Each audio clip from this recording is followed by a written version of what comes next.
තෙරුවන් සරණයි. අද දවසේ ජාතික රූපවාහිනිය ධම්මසාරථී ධර්ම සාකච්ඡාව ආරම්භ කරන්නට සූදානම් වෙන මොහොත. ඔබ දන්නවා සෑම පුර 15ක් බොහෝ දිනයකම මේ වෙලාව ඔබ වෙන් කර ගන්නවා ජාතික රූපවාහිනියේ මේ ධර්ම සාකච්ඡාව නරඹන්න අහන්න එයින් ධර්ම කරුණු රැගෙන ජීවිතය හදාගන්න. ඉතින් අද දවසේදීත් අපි සූදානම් මේ කාරණා වෙනුවෙන් හසලක කොළොන්ගොඩ ශ්‍රී ගංගාරාම විහාරස්ථානයේ සිට අද දවස මුළුල්ලෙහිම මේ පුණ්‍යවන්ත භූමියේ සිටයි ජාතික රූපවාහිනී කටයුතු සිදුවන්නේ. අද පොහොය පිළිබඳව උදෑසනින් අපි සිහිපත් කරනකොටත් සුවිශේෂී කාරණා කිහිපයක්ම මුල් වෙන වග සඳහන් කළා. මේ ධර්ම සාකච්ඡාවේදීත් ඔබට පුළුවන් ධර්මයේ පිළිබඳව අවබෝධ කරගන්නට යම් ගැටලු සහගත තත්ත්වයක් නැති වුවහොත් ඒවා නිරාකරණය කරගන්නට අපි එහෙම විශ්වාසයක් ඇතිවයි සාකච්ඡාව ආරම්භ කරන්න සූදානම් වෙන්නේ. අපි සූදානම් අද දවසේදී පාලි ත්‍රිපිටක සාහිත්‍ය පිළිබඳව කතා බහ කරන්නට. මේ වෙනුවෙන් අපේ ආරාධනාව ලැබ මේ වෙන විට ධර්මාසනයේ වැඩ වාසය කරන්නේ වැඩ හිඳින්නේ ඔබ කවුරුත් හොඳින් දන්නා හඳුනන අපේ පැපිලියාන සුනේත්‍රා මහදේවී පරිවේනාධිපති ශ්‍රී ජයවර්ධනපුර විශ්වවිද්‍යාලයේ ජ්‍යෙෂ්ඨ කතිකාචාර්ය මහාචාර්ය පූජ්‍ය මැදගොඩ අබේතිස්ස ස්වාමීන්ද්‍රයන් වහන්සේ. අවසරයි අපේ හාමුදුරනේ. අපි සාදුකාරයක් පවත්වමු තවත් වරක්. බෙහෙවින් ස්තුතියි. අපේ හාමුදුරනේ අපි අද මේ නවම් පුර 15ක් පොහොය දවසේදී 2021 දෙවැනි පොහොය අවුරුද්දත් බොහොම වේගයෙන් ගෙවිලා යනවා. මාස දෙකක් ගෙවෙමින් පවතින්නේ. පාලි ත්‍රිපිටක සාහිත්‍ය පිළිබඳවයි කතා බහ කරන්න සූදානම් වෙන්නේ. මම කැමති අපේ හාමුදුරනේ මුලින්ම මේ ත්‍රිපිටක සාහිත්‍ය පිළිබඳව කෙටි විවරණයක් ලබා ගන්න. හැමදෙනාටම තෙරුවන් සරණයි. ගෞරවාර්හ මහා සංඝරත්නයේ අවසරයි කාරුණික පින්වත්නි. අද ජාතික රූපවාහිනිය ඊ타මත්ම වැදගත් මාතෘකාවක් ඔස්සේ මේ සාකච්ඡාව මෙහෙවන්න බලාපොරොත්තු වෙන්නේ. බෞද්ධයාගේ සමස්ත බෞද්ධ දර්ශනයේ බෞද්ධ සංස්කෘතිය පදනම් වෙලා තියෙන පාලි සාහිත්‍ය සහ පාලි ත්‍රිපිටක සාහිත්‍ය පිළිබඳව. මේ පාලි කියන වචනය අරගත්තොත් එහෙම ලෞතර බුදුරජාණන් වහන්සේ දේශනා කළ සම්බුද්ධ දේශනාවම තමයි පාලි කියලා මුල් යුගයේ හැඳින්වුවේ. ඒක භාෂාවක් හැටියට නෙමෙයි, ඒක දේශනාව හැඳින්වීම සඳහා තමයි පාවිච්චි වුනේ. තත්‍රායන් පාලි වගේ තැන්වල අපිට පේනවා පාලිය මෙයයි කියලා කියන්නේ බුද්ධ දේශනාව මෙයයි කියන එකයි. ඊට පස්සේ බුදුරජාණන් වහන්සේගේ දේශනාව ප්‍රථම ද්විතීය තෘතීය සංගායනාවලදී සංගායනා වෙනකොට ඒ සංගායනාව ඇතුලේ මේ පාලිය දිගටම පවත්වාගෙන ආවා වගේම ඊට අනුකූල වෙච්ච අනුරූප වෙච්ච සාහිත්‍යයක් ගොඩනගෙනවා. ඒකට කියන්නේ අට කතා සාහිත්‍ය කියලා, අර්ථකථනය. ඒ අර්ථකථන සිද්ධ වුණේ මේ පාලි භාෂාවෙන්මයි. එතකොට අරක බුද්ධ දේශනාවට කිව්වා පාලි කියලා, මේකට කිව්වා අටුවා කියලා. හැබැයි ඒවත් පාලියෙම තමයි ලියවෙන්නේ, අර බුද්ධ දේශනාව තිබුණු භාෂාවෙන්ම. ඊළඟට පොළොන්නරු යුගයේ වගේ වෙනකොට මේ අටුවාවන්ගෙන් ඇතැම් විස්තර නොවිච්ච දුවිඤ්ඤය භාවයට පත්වෙච්ච අවබෝධයට අපහසු සමහර කරුණු තවදුරටත් ඔය ටීකාචාර්ය සාරිපුත්‍ර හාමුදුරුවෝ වගේ හාමුදුරුවරු ලියනවා. ඔය දිබුලාගල සංඝපරපුරේ හාමුදුරුවරු ටීකා. සහස් ටීකා කියලා කොටසකුත් සකස් වෙනවා. ඒ වගේම තමයි අපේ ශ්‍රී ලාංකීය රාජ්‍යත්වයේ ඉතිහාසයේ සම්බුද්ධ ශාසනයේ ඉතිහාසයේ පිළිබඳව වාර්තාව වන මේ රටේ ඉතිහාස වාර්තාව වන මහා වංශය, දීප වංශය. එතකම ගත්තන් පස්සේ බෝධීන් වහන්සේගේ ඉතිහාසය වන බෝධි වංශය, දළදා වහන්සේගේ ඉතිහාසය වන දාඨා වංශය, අත්තනගලු වෙහෙරේ ඉතිහාසය වන හත්වන ගල්ල විහාර වංශය. ඒ වගේ වංශ කතා රචනා වෙනවා. ඒ වගේම සහස්‍රවත් උපකරණේ කතා ඒ විතරක් නෙමේ රසවාහිනී වගේ ශ්‍රී ලාංකීය සහ ජම්බු දීපුප්පත්ති කතා මේ සමස්තයත් එක්ක පාලි භාෂාව මහා ව්‍යාප්තියකට යනවා විතරක් නෙමේ අපේ රටේ සමහර ශිලාලිපි පවා පාලියෙන් තියෙති.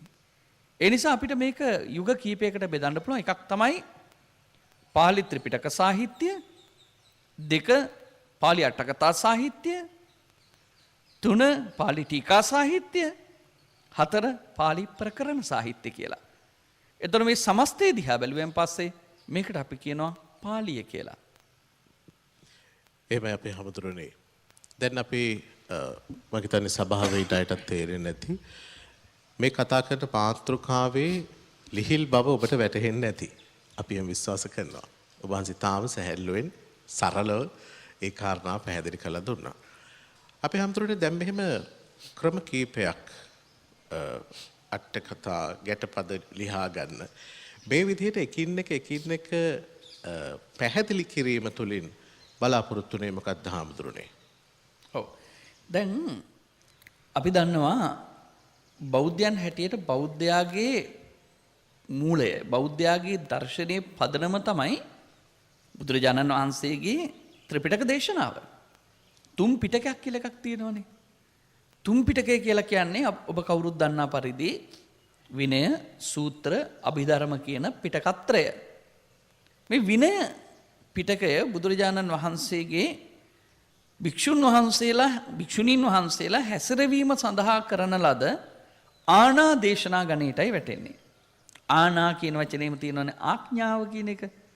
යම්කිසි පැනවීම කියන අර්ථයක් ඒකේ තියෙනවනේ. එතකොට මේ ආනා දේශනා තමයි විනය පිටකය කියලා කියන්නේ.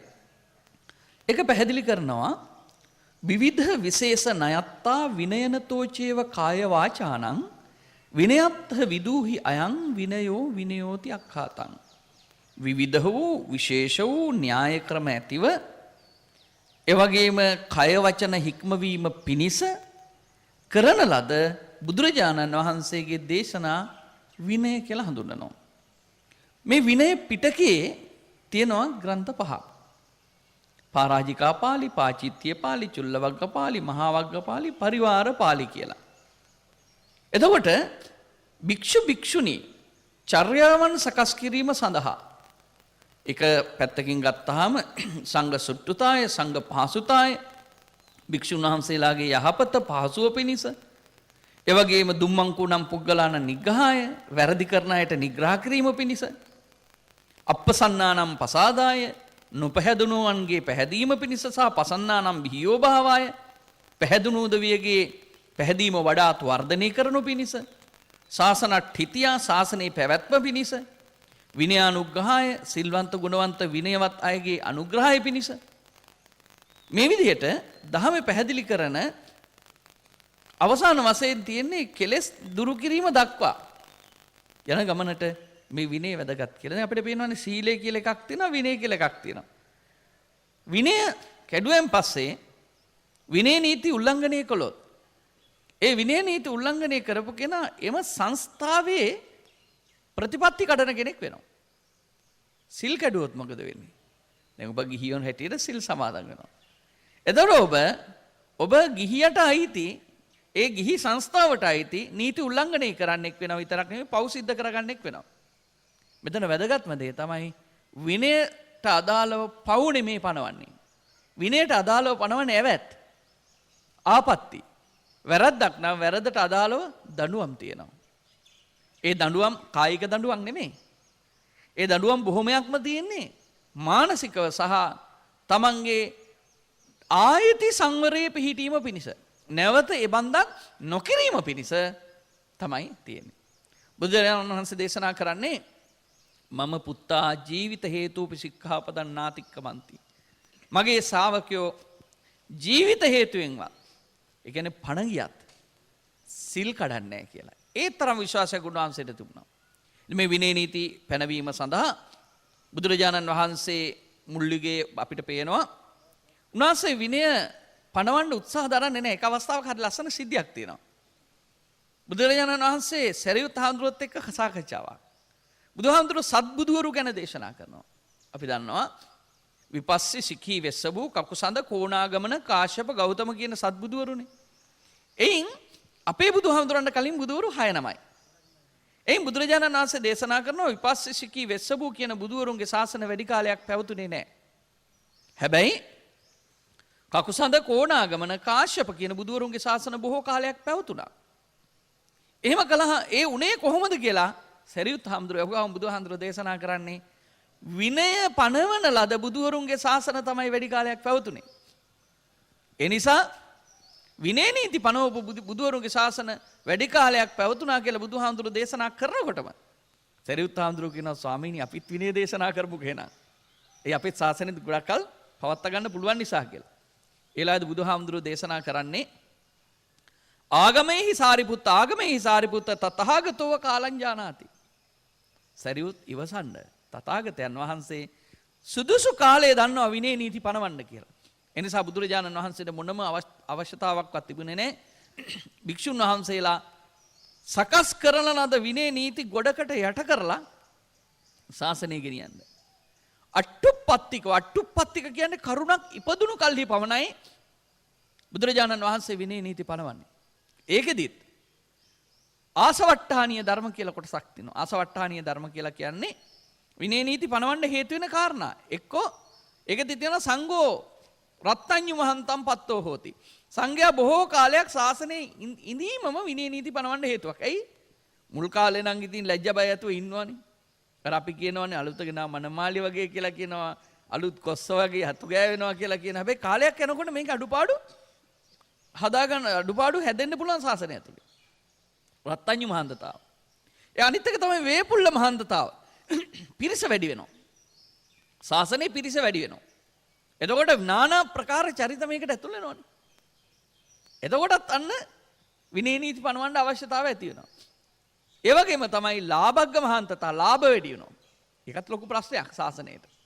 භික්ෂුන් වහන්සේලාට අනවශ්‍ය විදිහට ප්‍රතිලාභ ලැබෙනකොට මොකද අනිත් අයත් පිට ඉන්න අයත් ඇතුල් වෙනවනේ ශාසනයට. එතකොට ඒ ප්‍රතිලාභ දිහා ගිජුව. දැන් අපිට පේනවා තුන්වෙනි ධර්ම සංගායනාව සිද්ධ කරන්න හේතු වෙන්නෙම ධර්මාශෝක රජුරුවන්ගේ ශාසන අනුග්‍රහය. අනිත් ශ්‍රාවකයෝ ගැන අනිත් ආගමිකයෝ ගැන කියන්නේ ගාසච්ඡාදන මත්තම්පි අලබන්තා.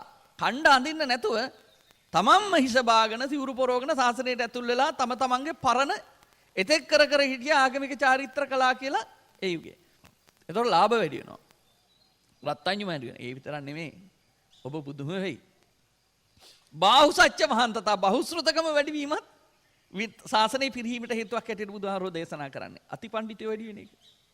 ඒ නිසා මේ කාරණා විතර නෙමෙයි තව එකක් තියෙනවා යසග්ග මහන්තතාව කීර්තිය වැඩි වෙන එක. කීර්තිය.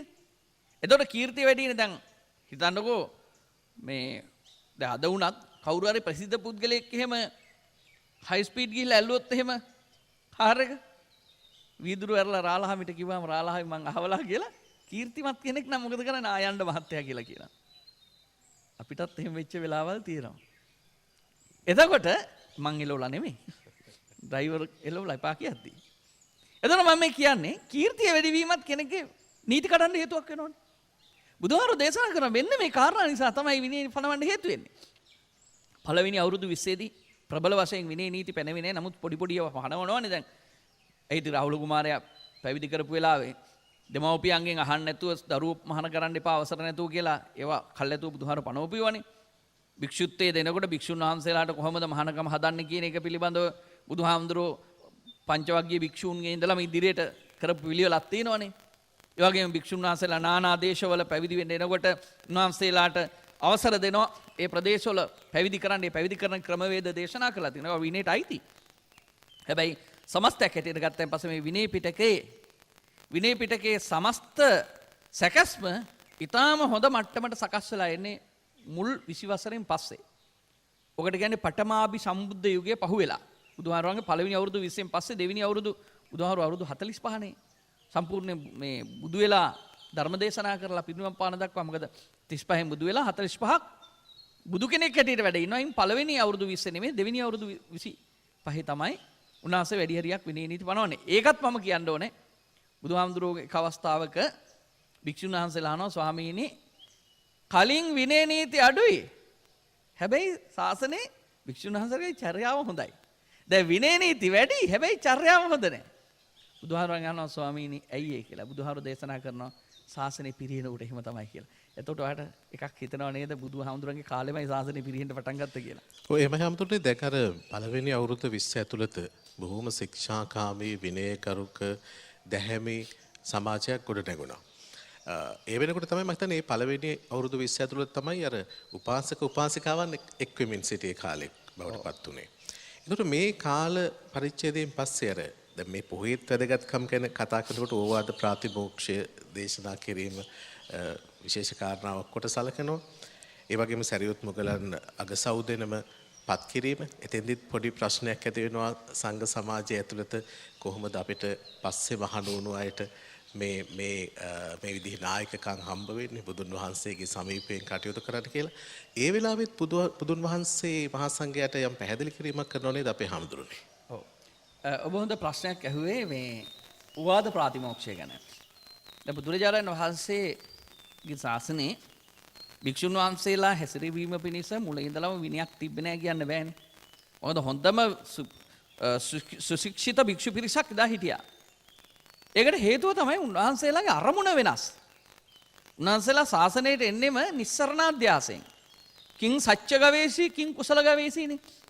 මොකද්ද සත්‍ය මොකද්ද හොඳ දේ කියලා හොයාගෙන න්යාය උන්වහන්සේලා. කුසලයේ මොකද්ද සත්‍ය මොකද්ද කියලා. එතකොට ඒ අවස්ථාවේ හිටිය භික්ෂුන් වහන්සේලායි පසුකාලීන විවිධ අරමුණු ඔස්සේ විවිධ පසුබිම් යටතේ ශාසනයට එන භික්ෂුන් වහන්සේලා අතර වෙනසක් තිබෙනවා. හැබැයි මූලිකව බුදුරජාණන් වහන්සේ උන්වහන්සේලාගේ පැවැත්ම සකස් වෙන්න අවශ්‍ය කරන ඕවාද ප්‍රාතිමෝක්ෂයක් දේශනා කරලා තිබුණා. ඕවාද ප්‍රාතිමෝක්ෂයකට කියන්නේ ආනා ප්‍රාතිමෝක්ෂයනේ දැන් අපි කතා කළේ. ඕවාද ප්‍රාතිමෝක්ෂය. ඔබ රමතු කරපු ඕවාද ප්‍රාතිමෝක්ෂය. ඒකදී අපිට පේනවා සබ්බ පාපස්ස අකරණං කුසලස්ස උපසම්පදා සචිත්ත පරියෝදපනං ඒතම් බුද්ධාන ශාසනං. මේක ඕවාද ප්‍රාතිමෝක්ෂ එක ගාතාවක්. සබ්බ පාපස්ස අකරණං සියලුම පව් නොකිරීම. කුසලස්ස උපසම්පදා කුසල ඉපදවීම. දැන් මේ මොකද්ද කියන්නේ? විරති සමාදාන දෙකනේ. වලකින්න ඕනේ වලකින්න සමාදන් විය යුතු දේවල් සමාදන් වෙන්න. හිත හදන්න. වෙනත් විදිහකින් කියනවා නම් සීල සමාධි ප්‍රඥා තුනම තියෙනව නේද මේක? ඒ කියන්නේ ත්‍රිශික්ෂා මාර්ගය ඔස්සේ භික්ෂුන් වහන්සේලාට තමන්ගේ ජීවිතය සකස් කරගන්න බුදුරජාණන් වහන්සේ අනුදැන වදාරලා තිබුණා. මේක සබ්බපාපස්ස කරනම් ඕවාද ප්‍රාතිමෝක්ෂය පළවෙනි.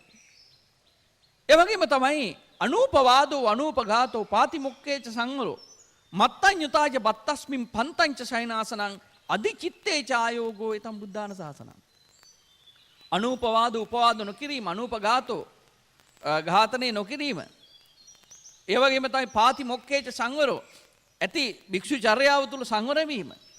මත්තඤ්ඤුතාජ බත්තස්මින් පමණ දන ආහාර අනුභව කිරීම. ඒ විතරක් නෙමෙයි අධිචිත්තේච ආයෝගෝ අධි සීල අධිචිත්ත අධිපඤ්ඤා කියලා තියෙනවනේ. ඒ කියන්නේ උසස් භාවනාවෙහි යෙදෙන්න චිත්ත ඒකාග්‍රතාව සතිය සමාධිය කෙරෙහි යෙදීම මේක තමයි බුදුරජාණන් වහන්සේගේ දේශනාව. ඒ වගේම තමයි කන්ති පරමං තපෝ තිතික්ඛා නිබ්බානම් පරමං වදන්ති බුද්ධා නහි පබ්බජිතෝ පරූපගාති සමනෝ හෝති සෝ පරං විහෙටයන්තු. එතකොට ශාන්තිය තමයි ඉවසීම තමයි පරම ඖෂධය. තිතික්ඛා කියන්නේ චිකිත්සාව කියන එකනේ. චිකිත්සාව නිබ්බානම් පරමං වදන්ති බුද්ධා. බුදුවරු මේ පරම නිර්වාණය පිණිසයි දේශනා කරන්නේ. අනිත් කිසිවක් නෙමෙයි. ඔය සීල සමාධි සීලාදී දේවල් තියෙනවනේ. ඒ සියල්ලම අවසාන වශයෙන් කුළු ගන්නවන්නේ කුමක් සඳහාද? ප්‍රඥාව සඳහා. ප්‍රඥාව එහෙමත් නැත්නම් විදර්ශනාව නැති සීලයක් සමාධියක් බුදුදහමේ නැහැ. මොකද හේතුව සීල පරිභාවිතා සමාධි පරිභාවිතා ප්‍රඥා. සීලෙන් සමාධියට යන්න ඕන, සමාධියෙන් ප්‍රඥාවට යන්න ඕන. එහෙමනම් ප්‍රඥාව ඉලක්ක කරගෙන තමයි සීලය පවතින්නේ.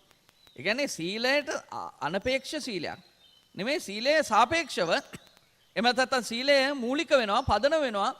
ඒකට කියන්නේ සීලේ පතිත්තාය නරෝසපඤ්ඤෝ චිත්තම් පඤ්ඤාංච භාවයන් කියන. සීලේ පිහිටා සිටගෙන සිතයි ප්‍රඥාවයි වඩනවා. ප්‍රඥාව තමයි මේකේ අරමුණ.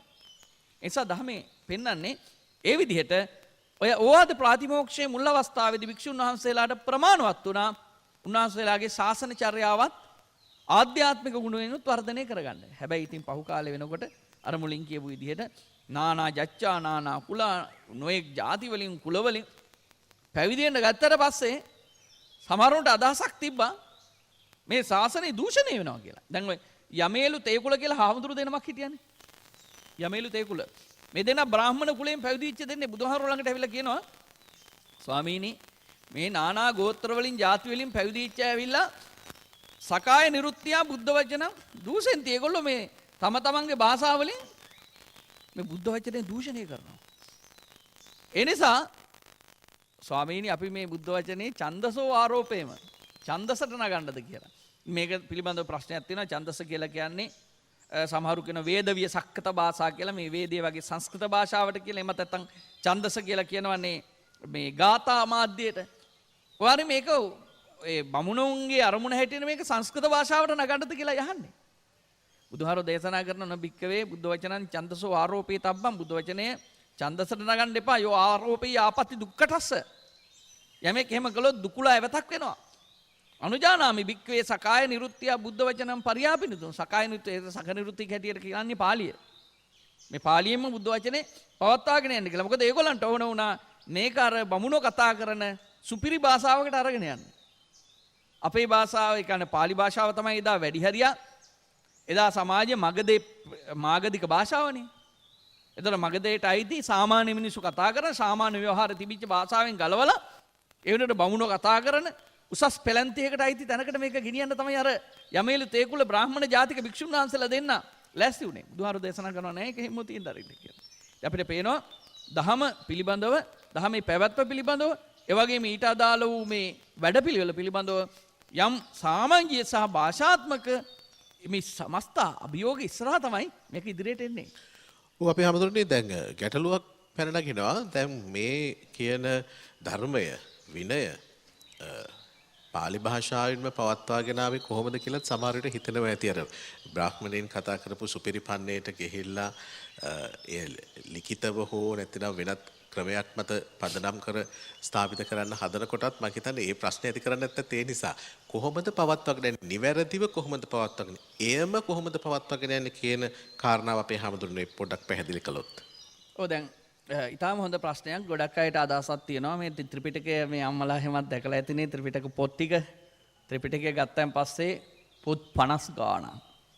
මේ තරම් විශාල පොත් 50 ගාණක්. ඒටිර ගණිතී මේ ඔක්කොම කටපාඩමේ තියාගෙන මෙච්චර කාලයක් ආවේ කොහොමද? පසුගාලීනෝ යම් අය මේවට වෙනස්කම් කළාද? අධ්‍යාරෝපිතයන් අලුතෙන් එකතු කිරීම මේවට සිද්ධ වෙලා තියෙනවද? බුදුහාරෝම දේශනා කරපු යවමදොය. ආදි වශයෙන් ප්‍රශ්නයක් තියෙනවා සමහර අයට. ඒ නිසා මම කැමති මේක කොහොමද ආවේ කියන එක ගැන යම් විස්තරයක් කරන්න. මේකෙදි බුදුරජාණන් වහන්සේ දේශනා කරන ධර්මය බුදුහාමුදුරුවෝ පෙන්නනවා සංගීත සූත්‍රය කියලා සූත්‍රයක් තියෙනවා භික්ෂුන් වහන්සේලාට සංගායනා කරන්න කියලා. සංගායනා කරන්න කියලා කියන්නේ කවුරුත් එකතු වෙලා එකට මේක සජ්ජායනා කිරීම. ඒ වගේම තමයි ඒ ගැටලු ප්‍රශ්න ඇති නොවන විදිහට සම්ප්‍රදාය ඉදිරියට පවත්වා ගැනීම. මෙහිදී බුදුරජාණන් වහන්සේගේ අග්‍ර ශ්‍රාවකයා අග්‍ර උපස්ථායකයා වන ආනන්ද හාමුදුරුවෝ බුදුරජාණන් වහන්සේගෙන් වර 5ක් ගන්නවනේ. ඒ වර අතර එකක් නේද ස්වාමීනි ඔබ වහන්සේ කොහේදී හරි දේශනා කරන ධමයක් තියෙනවනම් මම නැති අවස්ථාවක ඒක මට කියන්න ඕනේ. එතකොට ආනන්ද හාමුදුරුවෝ මොකද්ද මේ කරේ?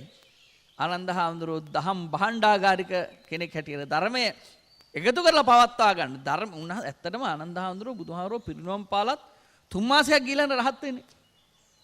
උන්වහන්සේ තමන්ගේ අරහත්ත්වයේ පැත්තක තියලා ධර්මයේ සුරක්ෂිත කිරීම තමයි මුල් කරගත්තේ.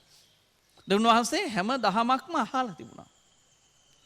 එතකොට මේ ආනන්ද හාමුදුරුවෝ ඇතුළු භික්ෂුන් වහන්සේලා 500 නමක් තමයි ප්‍රථම සංගායනාවේදී සංගායනාවට එකතු වෙන්නේ. මෙතන ඉන්න ප්‍රධාන හාමුදුරුවෝ මහා කාශ්‍යප හාමුදුරුවෝ. ඊළඟට මෙතන හිටිය ඊළඟට විනයදරයන් අතර අග්‍රස්ථානය ලබාගත්තු උපාලි මහරහතන් වහන්සේ විනය දේශනාවට හිටියා. ආනන්ද හාමුදුරුවෝ ධර්මයේ දේශනාවට හිටියා. එතකොට බුදුහාමුදුරන්ගේ මුල් යුගයේ මේ දේශනාව හැඳින්වුවේ ධම්ම කියලා. බුදුහාමුදුරුවෝ පිරිනුවම් පාන වෙලාවේදී දේශනා කරන්නේ කොහොමද? අපිට පේනවා උන්වහන්සේ දේශනා කරන්නේ මය ධම්මෝච විනයෝච දේශිතෝ පඤ්ඤත්තෝ සෝවෝ මමච්චේන සත්තා මම විසින් ධර්මයේද විනයද දේශනා කරන ලදී මගෙන් පස්සේ ශාස්ත්‍රු වෙනවා කිය. එතකොට බුදුහාමුදුරුවෝ පිරිනුවම් පාල කාලේ වෙනකොට මේ දේශනාව මේ පද්ධතිය මේ දැනුම් පද්ධතිය හඳුන්වපු නම තමයි ධම්ම විනය කියලා. මේ ධම්ම විනය තමයි සාකච්ඡාවට ගන්නේ මේ ප්‍රථම සංගායනාවේදී.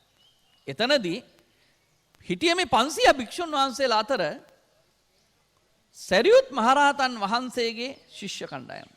ඒ වගේම තමයි ආනන්ද හාමුදුරන් වහන්සේගේ සහ උන්වහන්සේගේ ශිෂ්‍ය කණ්ඩායම. ඒ වගේම තමයි අනුරුද්ධ හාමුදුරුවෝ උන්වහන්සේගේ ශිෂ්‍ය කණ්ඩායම. ඒ වගේම මේ රහතන් වහන්සේලා බුදුහාමුදුරුවෝ මේ 3 මාසයකට එහා පැත්තේ ආශ්‍රය කරපු රහතන් වහන්සේලා ඔක්කොම හිටියා. එසා උන්වහන්සේලා මොකද කළේ? මේ ධර්මයේ සංගායනා කරලා මේන් දීර්ඝ සූත්‍ර ඇතුළත් කොටස තියෙනවා. සූත්‍ර 34ක් තියෙනවා දිග සූත්‍ර. චතුත්ථින්සේව සුත්තන්තා තිවග්ගෝ යස්ස සංඝෝ ඒස දීඝ නිකායෝති පඨමෝ අනුලෝමිකෝ. සූත්‍ර 34ක් තියෙනවා. වර්ග 3ක් තියෙනවා. සීලඛණ්ඩ වග්ග, මහා වග්ග, පාටික වග්ග කියලා. මේ සියල්ලෙන් එකතු වෙච්ච මේ සූත්‍ර කාණ්ඩය ආනන්ද හාමුදුරුවෝ ඇතුළු ශිෂ්‍ය කණ්ඩායමට බාර දුන්නා.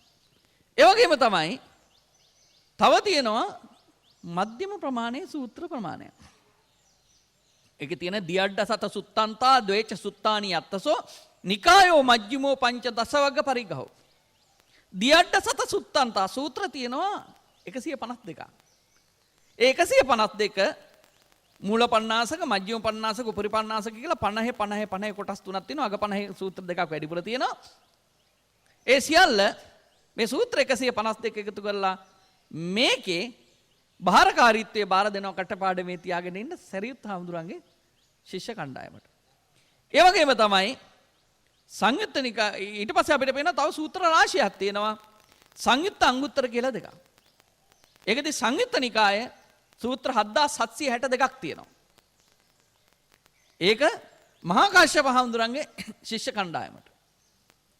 අංගුත්තර නිකායේ තියෙන ඒක තියෙන්නේ සත්තසුත්ත සහස්සානි සත්තසුත්ත සතානිච ද්වේසට්ඨිචේව සුත්තන්තා උත්තා සංයුත්ත සංඝහෝ 7762ක් සූත්‍රය. ඊළඟට අංගුත්තර නිකායේ තියෙන සූත්‍ර 9557ක්. නවසුත්ත සහස්සානි පංචසුත්ත සතානිච සත්ත පඤ්ඤාස සුත්තානි උත්තා අංගුත්තරය. ඒක අනුරුද්ධ හාමුදුරන්ගේ ශිෂ්‍ය කණ්ඩායමට. ඊට පස්සේ ඉතුරු වෙච්ච ග්‍රන්ථ 15ක් තියෙනවා කුද්දක නිකායට අයිති. කුද්දක පාඨ, ධම්මපද, උදාන, ඉතිවුත්තක, ජාතක ආදී වශයෙන් තේරගාථා, තේරිගාථා ඒ ඔක්කොම. ඒ ග්‍රන්ථ 15 සමස්ත භික්ෂුන් වහන්සේලාම එකතු වෙලා කටපාඩමේ තියාගෙන ආවා. මං කියන්නේ මේ සැලැස්ම ඇතුලේ තමයි මේක එන්නේ. හැම සූත්‍ර කාණ්ඩයක් අවසානෙම ඒ සූත්‍ර කාණ්ඩයේ ඔක්කොම සූත්‍රවල නම් එකතු කරපු ගාථාවක් තියෙනවා. දැන් නිකන් හිතන්න ඔබ දන්නවනේ වර්ණගිල්ල කියලා එකක් තියෙනවා පාලි වර්ණගිල්ල. පාලි වර්ණගිල්ල තියෙනවා බුද්ධ ශබ්දය, අත්ථ ශබ්දය, රාජ ශබ්දය, ගුණවන්ත ශබ්දය එහෙම. හැබැයි අපි මේ වර්ණගිල්ල අවසානයේ ගාථාවක් දාලා තියෙන බුද්ධත්තා රාජගුණවා ගච්ඡන්තං කාදි දණ්ඩිච බික්කු ජන්තු සච්චාච නත්තාච පිතුබාචුත අබිබූ සබ්බඤ්ඤු ගෝති එවම් පුල්ලිංග සංඝෝ. මේ බුද්ධ අත්ථ රාජ ගුණවන්තු මේ විදිහට සමස්තයම එකතු කරලා මොකද කරන්නේ? එක ගාතාවක් හදලා තියෙනවා. ඒ විදිහටම තස්සුද්දානං කියලා. තස්සුද්දානං කියන්නේ මේකේ තියෙන සූත්‍ර ටික බෙන්න කියලා දාලා තියෙනවා. ඒ නිසා එක සූත්‍රයක් අඩු කරන්න බැරි. එක සූත්‍රයක් එකතු කරන්න බැරි. එකක් අඩු කරන්නත් බෑ, එකක් එකතු කරන්නත් බැරි විදිහට හොඳට මිටි බැඳලා වගේ. ඒ රහතන් වහන්සේලාගේ පරපුර වලට මේක බාර දුන්නා. එහෙම තමයි ප්‍රථම සංගායනාවෙන් ද්විතීය සංගායනාවට එන්නේ, ද්විතීය සංගායනාවෙන් තෘතීය සංගායනාවට එන්නේ. මේකේ ලස්සනම තැන ඉන්නේ ඊට පස්සේ. මිහිඳු මහරහතන් වහන්සේ ලංකාවට වඩිනවා. සෝන උත්තර දෙනම පුරුමට වඩිනවා.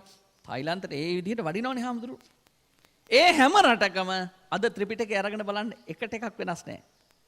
සමහර වගේදී ඔය දැන් බුද්ධං සරණං ගච්ඡාමි කියන එක බුරුමහාරෝ බුද්ධං සරණං ගෙස්සාමි කියලා කියනවා. ඒ වගේ උච්චාරණයේ ප්‍රභේදයක් වෙනසක් විසක් ධර්මයේ පිළිබඳව කිසිදු වෙනසක් නැහැ. මේ සමස්ත රටවල් 9කට ගිය දහම ඒ විදිහට මේ ඒ රටවල් වල භික්ෂුන් වහන්සේලා පවත්වාගෙන යනවා. අදටත් විටින් විට චට්ට සංගායනාවේදී මේ රටවල් වල හාමුදුරුවෝ එකතු වුණා. එතකොට එකතු වුණාන් පස්සේ උන්වහන්සේලාට පේනවා අපේ කිසි රටක බුදුරජාණන් වහන්සේගේ දේශනාව අනිත් රටේ වෙනස් වෙලා නැහැ කියලා. ඒ නිසා මේක කිසිදු වෙනසක් නැතුව පවත්වාගෙන මේ සම්ප්‍රදාය අපි ළඟ තිබුණා. බැමිණිතිය සාය වෙලාවේදී ඇතිවෙච්ච දුර්භික්ෂය, කල්පනා ශක්තිය අඩු වෙනවා, මිනිස්සු හාමුදුරු අපෝත් වෙනවා. ඒ තත්ත්වයට තමයි අපේ මාතලේ අලුවිහාරේ මං හිතන්නේ මේ ප්‍රදේශයට ආසන්නයි. මේ පළාතට ආපු නිසා අපි මේ මාතෘකාවත් යොදාගත්තේ. මාතලේ අලුවිහාරේදී මේ ධර්මය ග්‍රන්ථාරූඪ කරන්න දෙන්නේ. ඔව් අපේ හැමතුරුනේ දැන් මේ අර භානක පරපුර පෙළගැස්සූ ආකාරය ඊට පස්සේ ඒ නිකායන් වල මතක ශක්තියත් එක්ක ගොඩනැගුණු දහම දැන් මේ වහගෙන ඉන්නකොට අපේ උපාසක උපාසිකාවන්ට හිතෙන්න පුළුවන් අපි ගැන මොකුත් කියලා නැද්ද? හාමුදුරුවරුන් ගැන විතරයි මේ පාලියෙන් එහෙමනම් කියලා තියෙන්නේ කියලා. අපිත් මේ හතරකොටට අයිති වෙනවානේ උපාසක උපාසිකා. අපේ හාමුදුරුවනේ ඒ ගැන කොයි වගේ සඳහනක්ද තිබෙන්නේ? ඒක බොහොම හොඳ ප්‍රශ්නයක්. දැන් බුදුරජාණන් වහන්සේගේ ශ්‍රාවකයෝ භික්ෂු භික්ෂුණී උපාසක උපාසිකානේ. දැන් මේ සිව්වණක් පිරිසේ භික්ෂුන් වහන්සේලා ගැන විතරක් කතා කරන්න බෑ. මොකද හාමුදුරුවන්ට ළමයි නෑනේ. හාමුදුරුවන්ට ළමයි හදලා දුන්නේ කවුද උපාසකම්මේ? අන්න හරි අපි නේද? ළමයි හදලා පන්සලට දෙන්නෙත් ඒගොල්ලෝ. ඊළඟට හාමුදුරුවන්ට දාන දුන්නේ කවුද? අන්න අපි කියනවා. ඒගොල්ලොම තමයි. ඊළඟට උන්වහන්සේලාට ආවාසය හදලා දුන්නේ, උන්වහන්සේලාට සිවුර පූජා කරුවේ ඒගොල්ලෝ. ඒ හැටියට ගනිද්දී භික්ෂුන් වහන්සේ කියලා කියන්නේ ගිහියගේ ගෙදර හැදිලා හදලා පන්සලට දීලා අවසාන වශයෙන් උගන්නලා හරිගස්සලා තියාගෙන ඉඳලා වැරද්දක් තියෙනවා නම් කැලපත්‍රත් ගහලා හොඳක් තියෙනවා නම් අගය කරලා පාවඩ පිට වඩම්මලා දාන ටික දීලා අපවත් උනාට පස්සේ කර පිට ගිහිල්ලා තියාගෙන ගිහිල්ලා ආදාහනය කරන රජෙක් වගේ ආදාහනය කරන කෙනෙක් තමයි හාමුදුරුවෝ. බලන්නකෝ. ඒ තමයි අපේ බැඳීම. ඒ නිසා ඕගොල්ලෝ හාමුදුරුවන්ට කියන්නේ මොන හාමුදුරුවෝ කියලාද? අපේ හාරෝ කියලා නේ. ඒ නිසා මේ ශාසනය වෙන කාගේවත් නෙමේ අපේ. මේක ගහට පොත්තට ගහටත් වඩා බැඳිලා තියෙන්නේ. ගහමයි පොත්තමයි ගහ වගේ තියෙන්නේ. ඒ තරමට බැඳිච්ච එකක් මේක. ඒ නිසා මේකේ වෙනසක් නැහැ. එතකොට ඔන්න ගිහි ජනතාව සිව්වණක් පිරිසෙන් ගිහියාගේ භික්ෂුව සහ ගිහියා අතර සම්බන්ධ භික්ෂුණිය ඔක්කොම අපිට පේනවා එක එක. අනිත් එක බුදුරජාණන් වහන්සේගේ ශ්‍රාවකයෝ ගත්තාම එදා හිටියා භික්ෂුන් වහන්සේලා විතරක් නෙමේ ගිහි ශ්‍රාවකයෝ හිටියා. ඔය සීහ සේනාපති වගේ අය, ඒ වගේම සමහර උපාසකවරු ධර්ම දේශනා කරන්න දක්ෂ අය. බුදුරජාණන් වහන්සේගේ දේශනා අතර ධර්මස්කන්ධය කොච්චරක් තියෙනවද අම්මේ? 84000ක් ධර්මස්කන්ධය. 84000ක් ධර්මස්කන්ධයෙන් ද්වාසීතින් බුද්ධතෝ ගන්හි ද්වේ සහස්සානි භික්ඛුතෝ 82000ක් බුදුරජාණන් වහන්සේගේ ඉතුරු 2000 ශ්‍රාවකයන්ගේ. ඒ ශ්‍රාවක දේශනා අතර ගිහි ශ්‍රාවකයන්ගේ දේශනක් තියෙනවා. හැබැයි බුදුරජාණන් වහන්සේ සියල්ලම අනුමත කරනවා. බුදුරජාණන් වහන්සේ මේක තථාගත දේශනාවක් වශයෙන් එහෙමත් නැත්නම් බුදුහාමුදුරුවෝ දේශනා කළා මෙහෙමමයි දේශනා කරන්න කියලා අනුමත කරපු දේශනා තියෙනවා.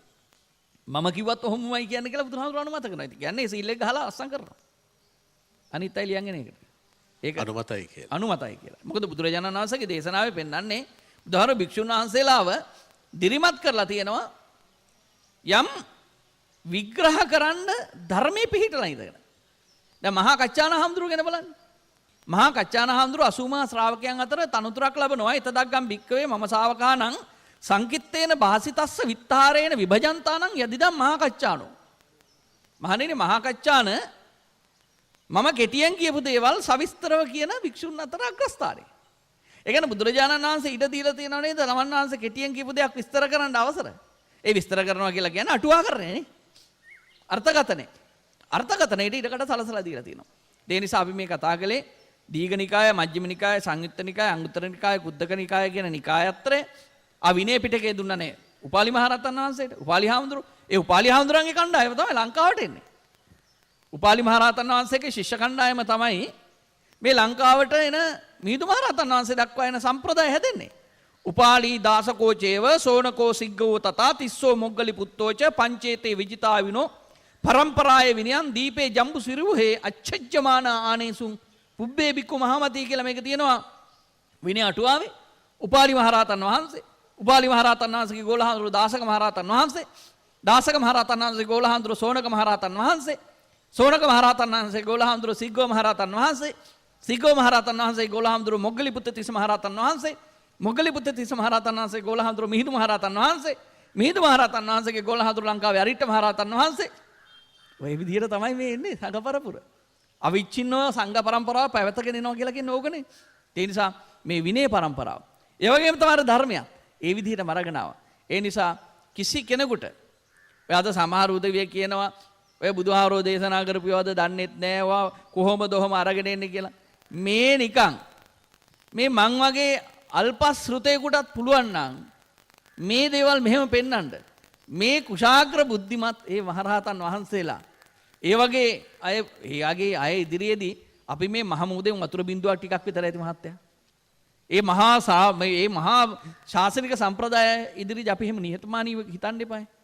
එතකොට මේ මහා ශාසනික සම්ප්‍රදාය අපි දිය බින්දුවක් වගේ නම් ඔයාලට පේනවා නම් මේක මේ තරම් විශිෂ්ට ක්‍රමවේදයකටයි අරගෙන ඇවිල්ලා තියෙන්නේ කියලා. එක පෙయ్యාලමක් වෙනස් කරන්නේ නැතුව, එක වචනයක් වෙනස් කරන්නේ නැතුව, ස්පිල්ලක් පාපිල්ලක් වෙනස් කරන්නේ නැතුව ධර්මයේ පවත්වා ගැනීම උන්වහන්සේලාගේ ක්‍රමවේදය හරි විශිෂ්ටයි. ඕන ඉදිරියේදී අපි උන්වහන්සේලා මේ කරකොල කකා නෙළුම්දඩු වළඳ සමහර වෙලාවට උන්වහන්සේලා සමහර ගෝත්‍රික මිනිසුන්ගේ මරාගෙන කෑම් වලට පවා ලක් වෙමින් හැබැයි එහෙත් දහම සුරක්ෂිත කරගත්තු හැටි අපිට බලන්න පුළුවන්. එහෙමයි අපේ හාමුදුරනේ මේ මට මතක් වෙන්නේ මම මේ විහාරස්ථානයට ඇවිල්ලා සියල්ල පිළිබඳව ටිකක් හොයා බලනවානේ හාමුදුරනේ පූර්ව සූදානමක් හැටියට. ඉතින් ඔබ වහන්සේ වඩිනවයි කියලාත් කිව්වන් පස්සේ මේ විහාරාධීශවර අපේ නායක හාමුදුරුවෝ කිව්ව කතාවක් මට මතක් වුණා. අපේ මේ කොළොංගොඩ ධම්මරක්කිත හාමුදුරුවෝ උන්වහන්සේ අපිත් එක්ක විශ්වවිද්‍යාලයේ හිටියේ. මට වැඩි අවුරුද්දක් විතර ඉදිරියෙන් හිටියේ.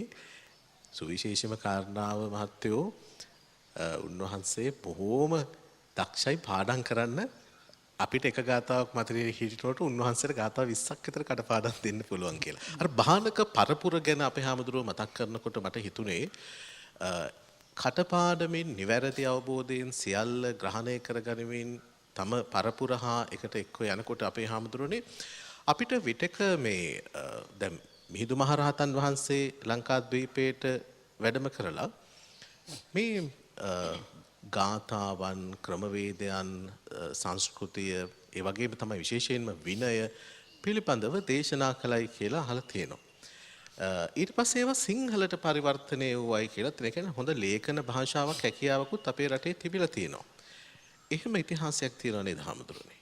ඔව් දැන් මිහිඳු මහරහතන් වහන්සේ ලංකාවට වඩිනකොට මොකද්ද කළේ කියන එක පැහැදිලි වෙනවා මෙහෙම. පිටකත්තේ පාලිංච තස්සා අට්ඨ කතම්පිච මුඛ පාඨේ නානේසුම් පුබ්බේ බික්කු මහමති. පිටකත්තේ පාලිංච ත්‍රිපිටක පාළිය. තස්සා අට්ඨ කතම්පිච හි අර්ථකථන සම්ප්‍රදාය. මුඛ පාඨේ නානේසුම් මුඛ පාඨ කියන්නේ මොනවද? බුද්ධ දේශනා. ඒ කියන්නේ පාළියෙන් පවත්වාගෙන ආවා පුබ්බේ බික්කු මහමති පෙර භික්ෂුන් වහන්සේලා. ඊට පස්සේ මින් පාළිය කියලා කියන්නේ මම මුලින් හඳුන්වන්නේ බුද්ධ දේශනාව කියලා. බුද්ධ දේශනාව එලෙසින්ම පාළියෙම තමයි පවත්වාගෙන ආවේ. ඒක පරිවර්තනය කරන්න ගියේ නෑ. බුද්ධ දේශනාව පාළියෙන් පවත්වා ගන්න අතරේ බුද්ධ දේශනාව ඉගෙනීම තමන්ගේ භාෂාවලින් කළා. ඒක ප්‍රශ්නයක් නෑ නේ ඉගෙන ගන්න. තමන්ට තේරෙන භාෂාවෙන්. හැබැයි පවත්වාගෙන ඒම පාළියෙන්මයි සිද්ධ කරන්නේ. හැබැයි මිහිඳුහාමුදුරුවෝ ලංකාවට ඇවිල්ලා උන්වහන්සේ මොකද කරන්නේ? අටුවා අටකතා කියලා කියන්නේ අර්ථකථන සම්ප්‍රදාය කොමෙන්ටරිස්. මේ අර්ථකථන සම්ප්‍රදාය උන්වහන්සේ මොකද කරන්නේ? සීහල දීපං ආබතාත වසිනා මහා මහින්දේන ඨපිතා සීහල භාෂායේ දීපවාසීන මත්තාය. ලංකාවට ආපු මිහිඳු මහරහතන් වහන්සේ මේක සිංහල භාෂාවට දානවා දීපවාසීන මත්තාය දීපවාසීන්ගේ ප්‍රයෝජනීය සඳහා. එතකොට ත්‍රිපිටකය පරිවර්තනය කරන්නේ නැහැ. ත්‍රිපිටකයේ විදිහටම ඉගෙන ගත්තා. පාළියේ තියාගෙන හැබැයි අර්ථකථන සම්ප්‍රදාය පාලියට දානවා. මේ සිංහලට දානවා. පාලියෙන් ආපු අර්ථකථන සම්ප්‍රදාය. ඒ අර්ථකථන සම්ප්‍රදාය තමයි අවුරුදු 800ක් විතර. ඒ කියන්නේ ක්‍රිස්තු පූර්ව 3 වෙනි ශතවර්ෂ මිහිඳු ආමඳුරු ලංකාවට ගෙන සම්ප්‍රදාය ආයේ ක්‍රිස්තු වර්ෂ 5 වෙනි ශතවර්ෂයේදී බුදුගෝසාචාර්යයන් වහන්සේ පාලියට නැවත පරිවර්තනය කළා. ඒදී අපේ හැමතුරුනේ සමහරු කියනවා මේ තිබුණු ක්‍රමවේදයන් ඒ විදිහට අනුගමනය නොකළ නිසා ආපහු පාලියට පරිවර්තනය කිරීමේදී යම් කොටස් අතහැරුණාද එහෙම නැත්නම් බුද්ධඝෝෂ හාමුදුරුවෝ විසින් කොටස් එකතු කළාද කියලා එහෙම සමහරුන්ට ගැටලු තියෙනවා හාමුදුරුවනේ. දැන් බුද්ධඝෝෂ හාමුදුරුවන්ට මොකද්ද අවශ්‍යතාව තියෙන්නේ අලුතෙන් කොටස් එකතු කරන්න හෝ තියෙන කොටස් හලා දමන්න? බුදුසාඳුරෝ පැහැදිලිවම සඳහන් කරනවා සීහල භාසං මනෝරමං භාසං ලස්සන සිංහල භාෂාවෙන් තමයි මේක තියෙන්නේ. අපනෙත්වා තතෝහං මම මේ භාෂාව විතරක් අයින් කරනවා අයින් කළා මොකද කරන්නේ පුනරුක්ති දුරු කරනවා. පුනරුක්ති කියන්නේ හිත්වා පුනප්පුනාගතං නැවත නැවත එකම දේ කියනවා. එතකොට නැවත නැවත එකම දේ කියවෙනකොට ඒ කොටස අයින් කරනවා. ඒ වගේම තමයි සමහර තැන්වල විස්තර අවශ්‍ය තැන්වල විස්තර නැහැ. එතකොට අවශ්‍ය කරන විස්තර එකතු වුණා උන්වහන්සේ අටකථාචාර්යයන් වහන්සේ නම. හැබැයි ඒකෙදී මහා විහාර න්‍යාය භාවිතා කරන්නේ. ඒකෙදී මහා විහාර න්‍යාය මහා විහාරය කියන්නේ මොකද්ද? එදා මිහිඳු මහරහතන් වහන්සේ ඇවිල්ලා ස්ථාපනය කරපු ඒ නිකම් විහාරය කියන්නේ පන්සලක් නෙමෙයි. මේ මහා විහාරය කියලා කියන්නේ දර්ශන සම්ප්‍රදාය. අපි කියන්නේ ස්කූල් එකක් කියලා. දර්ශන සම්ප්‍රදාය. එතකොට අනේ දර්ශන සම්ප්‍රදාය තමයි උන්වහන්සේ අනුගමනය කරන්නේ. කොටින්ම බුද්ධඝෝස හාමුදුරුව අටුවා සකස් කරන්න ලංකාවට ආවට පස්සේ බුද්ධඝෝසාචාර්යයන් වහන්සේට මහා විහාරීය භික්ෂුන් වහන්සේලා එක ගාථාවක් දෙනවා. මොකද්ද? සීලේ පතිට්ඨාය නරෝ සපඤ්ඤෝ චිත්තම් පඤ්ඤංච භාවයන් ආතාපි නිපකෝ භික්ඛු සෝ ඉමං උච්චතේ ජටමේ ජට සූත්‍රයේ තියෙන ගාථාව. මේක දීලා කියනවා මේකට නිබන්ධයක් කරන්න කියලා. උන්වහන්සේ මේකට මොකද කරන්නේ? විසුද්ධි මාර්ගය ලියනවා. හරියට නිකන් මේ තීසිස් එකක් වගේ. මුළු ත්‍රිපිටකයම මජ්ජේ විසුද්ධි මාර්ගය කියලා කියන්නේ මුළු ත්‍රිපිටකයටම මධ්‍යස්තව විසුද්ධි මාර්ගය ලියනවා. ඒකේ ලොකු ඓතිහාසික කාර්යභාරයක් ඉටුලා තියෙනවා. මොකද අට කතා කරන්නේ දුන්වහන්සේට පහසුයි අහවල් දේ අපි තුමු සීලය ගැන ඉගෙන ගන්න ඕන නම් සීල නිර්දේශයට යන්න. සමාධිය ගැන ඕන නම් සමාධි නිර්දේශයට යන්න. පඤ්ඤා භූමි නිර්දේශය බලන්න. නැත්නම් කම්මඨාන ගහන නිර්දේශය බලන්න කියලා උන්වහන්සේට විස්තර කරන තැන්වලදී අටුවාවලදී කියන මොකද නිතරම විග්‍රහ කළ යුතු සියලු දේවල් එක තැනක ලියලා තිබ්බම ලේසියිනේ. එහෙම උන්වහන්සේ උපක්‍රමයක් හැටියටත් මේ තීසිස් එක පාවිච්චි කරනවා. සිද්ධි මාර්ගය.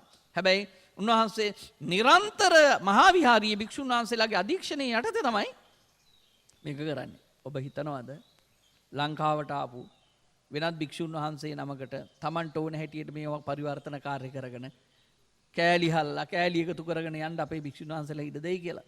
එහෙම වුණා නම් එදා මහා විහාරීය භික්ෂුන් වහන්සේලා උන්වහන්සේට මේ අටුවා කරන්න ඉඩ කඩ දෙන්නේ නැහැ. උන්වහන්සේ සම්ප්‍රදාය, උන්වහන්සේ ශ්‍රී ලාංකීය සමාජය, ධර්මය, අටුවා මේ සියල්ලම හදාරලා බොහෝ ඒ කියන්නේ මේක ව්‍යාපෘතියක් හැටියට. සමහරවිට මට හිතෙනවා බුද්ධඝෝස හාමුදුරුවෝ පුද්ගලයෙක් හැටියටත් බුද්ධඝෝස වුණා වගේම බුද්ධඝෝස බුද්ධ කියන්නේ බුදුහාමුදුරුවෝ ඝෝෂ කියන්නේ voice of බුද්ධ. ඝෝෂ කියන්නේ ഘോഷාවනේ. ඒ කියන්නේ මේ අටුවාව ඇතුලේ තියෙන්නේ මොකද්ද? voice of බුද්ධ. බුදුරජාණන් වහන්සේගේ voice එක. උන්වහන්සේ අරමුණු කරපු අදහස. ඒ නිසා මේ මහා සම්ප්‍රදායක් මේ නිකන් අබපියලි වල වගේ දැනුමක් තියෙන මේ මහා මුහුදට සාපේක්ෂව අබපියල්ලකට ගන්න පුළුවන් ජලයේ ප්‍රමාණයක් වගේ දැනුමක් තියාගත්තු සමහර උදවිය විවේචනය කරන්න හදනවා. ඉතින් ඒක හරි මේ ඇත්තටම ඉතින් ඒක මෙහෙම දෙයක්ත් තියෙනවා. අර ඒ වගේ අයත් හොඳයිනේ. සමහර අයට දැන් තියෙනවනේ දෙව්දත් මවට මැනවි කියලා. දේවදත්තෝ මාතර මනු කියලා. දේවදත්ත අම්මට හොඳයි කියලා. නේද? අම්මට හොඳයිනේ දේවදත්ත. දැන් ඔයා වුණත් හොඳයි ඔයාගේ අම්මට මමත් අපේ අම්මට හොඳයි. හැබැයි අනිත් අයට නරක වෙන්න පුළුවන්. නේද? ඒ වගේ සමහර උදවිය අර මේ කුද්දක චරිතවලට කුඩා බුද්ධියක් ඇති අයට ඉතින් අර වගේ සමහර මේ ඔය කතා අගේ වෙන්න පුළුවන්. හැබැයි මේ පිළිබඳව පුළුල් අධ්‍යයනයක් කරන්න ඕන. අටුවාවේ අර්ථය මොකද්ද? අටුවාව කියන්නේ මොකද්ද? ඒ අර්ථකථන සම්ප්‍රදාය කොහොමද පවත්වාගෙන නැයි මේක පාලියට පරිවර්තනය කළේ? පාලියට පරිවර්තනය කරපු නිසා මොකද උනේ කියලා මමකින් අහන්නකෝ. කොහොමද දැන් ඇත්තටම මේ සිංහලයට පරිවර්තනය කරපු අටුවාව ආපහු පාලියට කොහොමද පරිවර්තනය වෙන්නේ? ඇයි එහෙම පරිවර්තනය කිරීමේ අවශ්‍යතාවයක් ඇති වුනේ කියන එක ඇත්තටම හැමෝටම ගැටලුවක්. මම යොමු කරන්න හිටපු ඊළඟ ප්‍රශ්නය. ඔව්. මේක තමයි දැන් මහත්තයා ඕකේ කතන්දරේ දැන් මිදුහාමුදුරු මේ කවුද බුද්ධඝෝස හාමුදුරු ලංකාවට එන්නේ මොකටද? බුද්ධඝෝස හාමුදුරු ලංකාවට එන්නේ දේශාන්තරේ භික්ෂුන් වහන්සේලාට. දේශාන්තරේ මොකද්ද අත්තංන සාදේති දේශාන්තරේ භික්ඛු ගණස්ස යස්මා. මේක දේශාන්තරික කියන්නේ ජාත්‍යන්තර භික්ෂුන් වහන්සේලාට මේ ධර්මයේ තේරුම් ගන්න බෑ අටුවාව නැති නිසා කියලා උන්වහන්සේ ඉන්නේ. එතන උන්වහන්සේගේ අරමුණ උන්නේ සිංහල අටුවා විනාශ කරන එකද අටුවා පාලියට පරිවර්තනය කරගන්න එකද? අටුවා පාලියට පරිවර්තනය කරගන්න එකනේ. බුද්ධඝෝස හාමුදුරුවෝ කලේ ලංකාවේ සෑහෙන කාලයක් ඉඳලා භාෂාව ඉගෙනගෙන සංස්කෘතිය ඉගෙනගෙන දහම ඉගෙනගෙන මහා විහාර සම්ප්‍රදායට මේ අටුවා පාලියට පරිවර්තනය කරගත්තා. පාලියට පරිවර්තනය කරන උන්වහන්සේ වැඩියා. එතකොට ඒ හරහා මොකද වුනේ? බුරුමේ, තායිලන්තේ, කාම්බෝජයේ තවත් රටවල් වලට ඉන්දියාව මේ රටවල් වල බුදුරජාණන් වහන්සේ දේශනා කරපු දහමට අයිති අර්ථකථන සම්ප්‍රදාය ඉතුරු වුණා. ඇත්තටම. ඊට පස්සේ අපේ රටේ ඇතිවන විවිධ සාගත විවිධ ආක්‍රමණ මේ දේවල් නිසා අපේ එතෙක් තිබිච්ච සකල විද සිංහල ග්‍රන්ථ සම්ප්‍රදාය විනාශ වෙනවා. ඔබ සිදස් සංගරාව අරන් බලන්න. සිදස් සංගරාවේ තියෙන එක තැනක මොන රිඳු එකල්හි පුල් සලග නවා ගනි. මොකද මේකේ තේරුම මොන රිඳු එකල්හි පුල් සලග නවා ගනි. මොන රාජයා ඒ අවස්ථාවේහි පිපුණු සල් අත්තක් මුදුනේහි නවාතැන් ගත්තේ. දැන් ඔයගොල්ලොත් ඇවිල්ලා මෙහි ඊයේ නවාතැන් ගන්න නැතිනේ.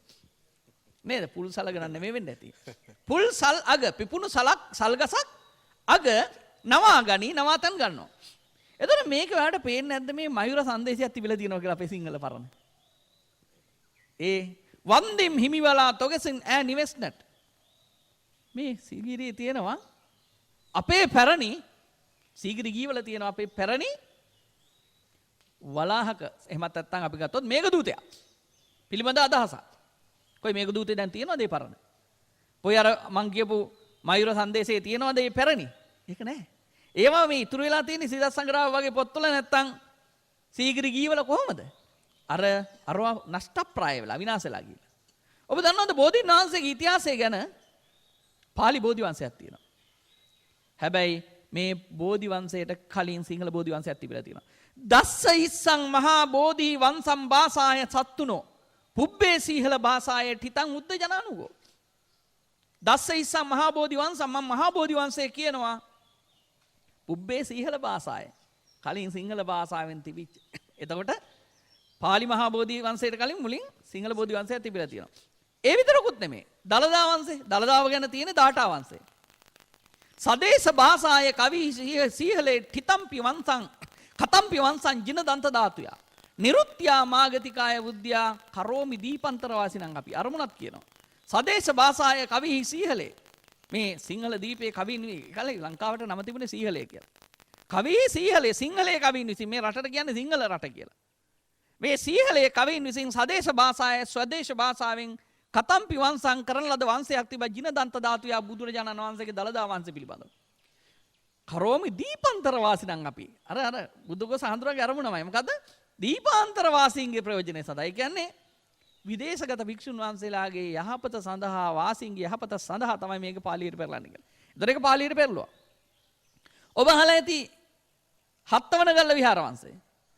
බ්‍රහ්මන් වේ නනුගතස් වනෝම දසී ඛ්‍යාතේන සබ්බේ අතිරාජේ දුරන්දරේන ව්‍යාපාරිතෝහ මිතිහානුගතං කතං. යන ඉතිහාසානුගත කතාවන්ද පාවිච්චි කරගෙන තමයි මම හත්වන ගල්ල විහාර වංශය ලියන්නේ කියලා කියන. දැන් හත්වන ගල්ල විහාර වංශේ පාලියෙන් තියෙනවා. පරණ ඉතිහාස කතාව තියෙනවද? පොත නෑ. එතකොට පාලියෙන් ලියපු එක නේද ඉතුරුනේ? පාලියෙන් ලියපු බෝධි වංශ නේද ඉතුරුනේ? පාලියෙන් ලියපු දාඨා වංශය නේද ඉතුරුනේ? ඒ විතරන්නේ මම ඔයගේ 100ක් කියන්නම්. එතකොට පාලියට පරිවර්තනය කරපු ඒවා පාලි විෂයත් එක්ක නැත්නම් පාලි භාෂාවත් එක්ක ගනුදෙනු කරපු අනිත් රටවල් වල ඉතුරු වුණා.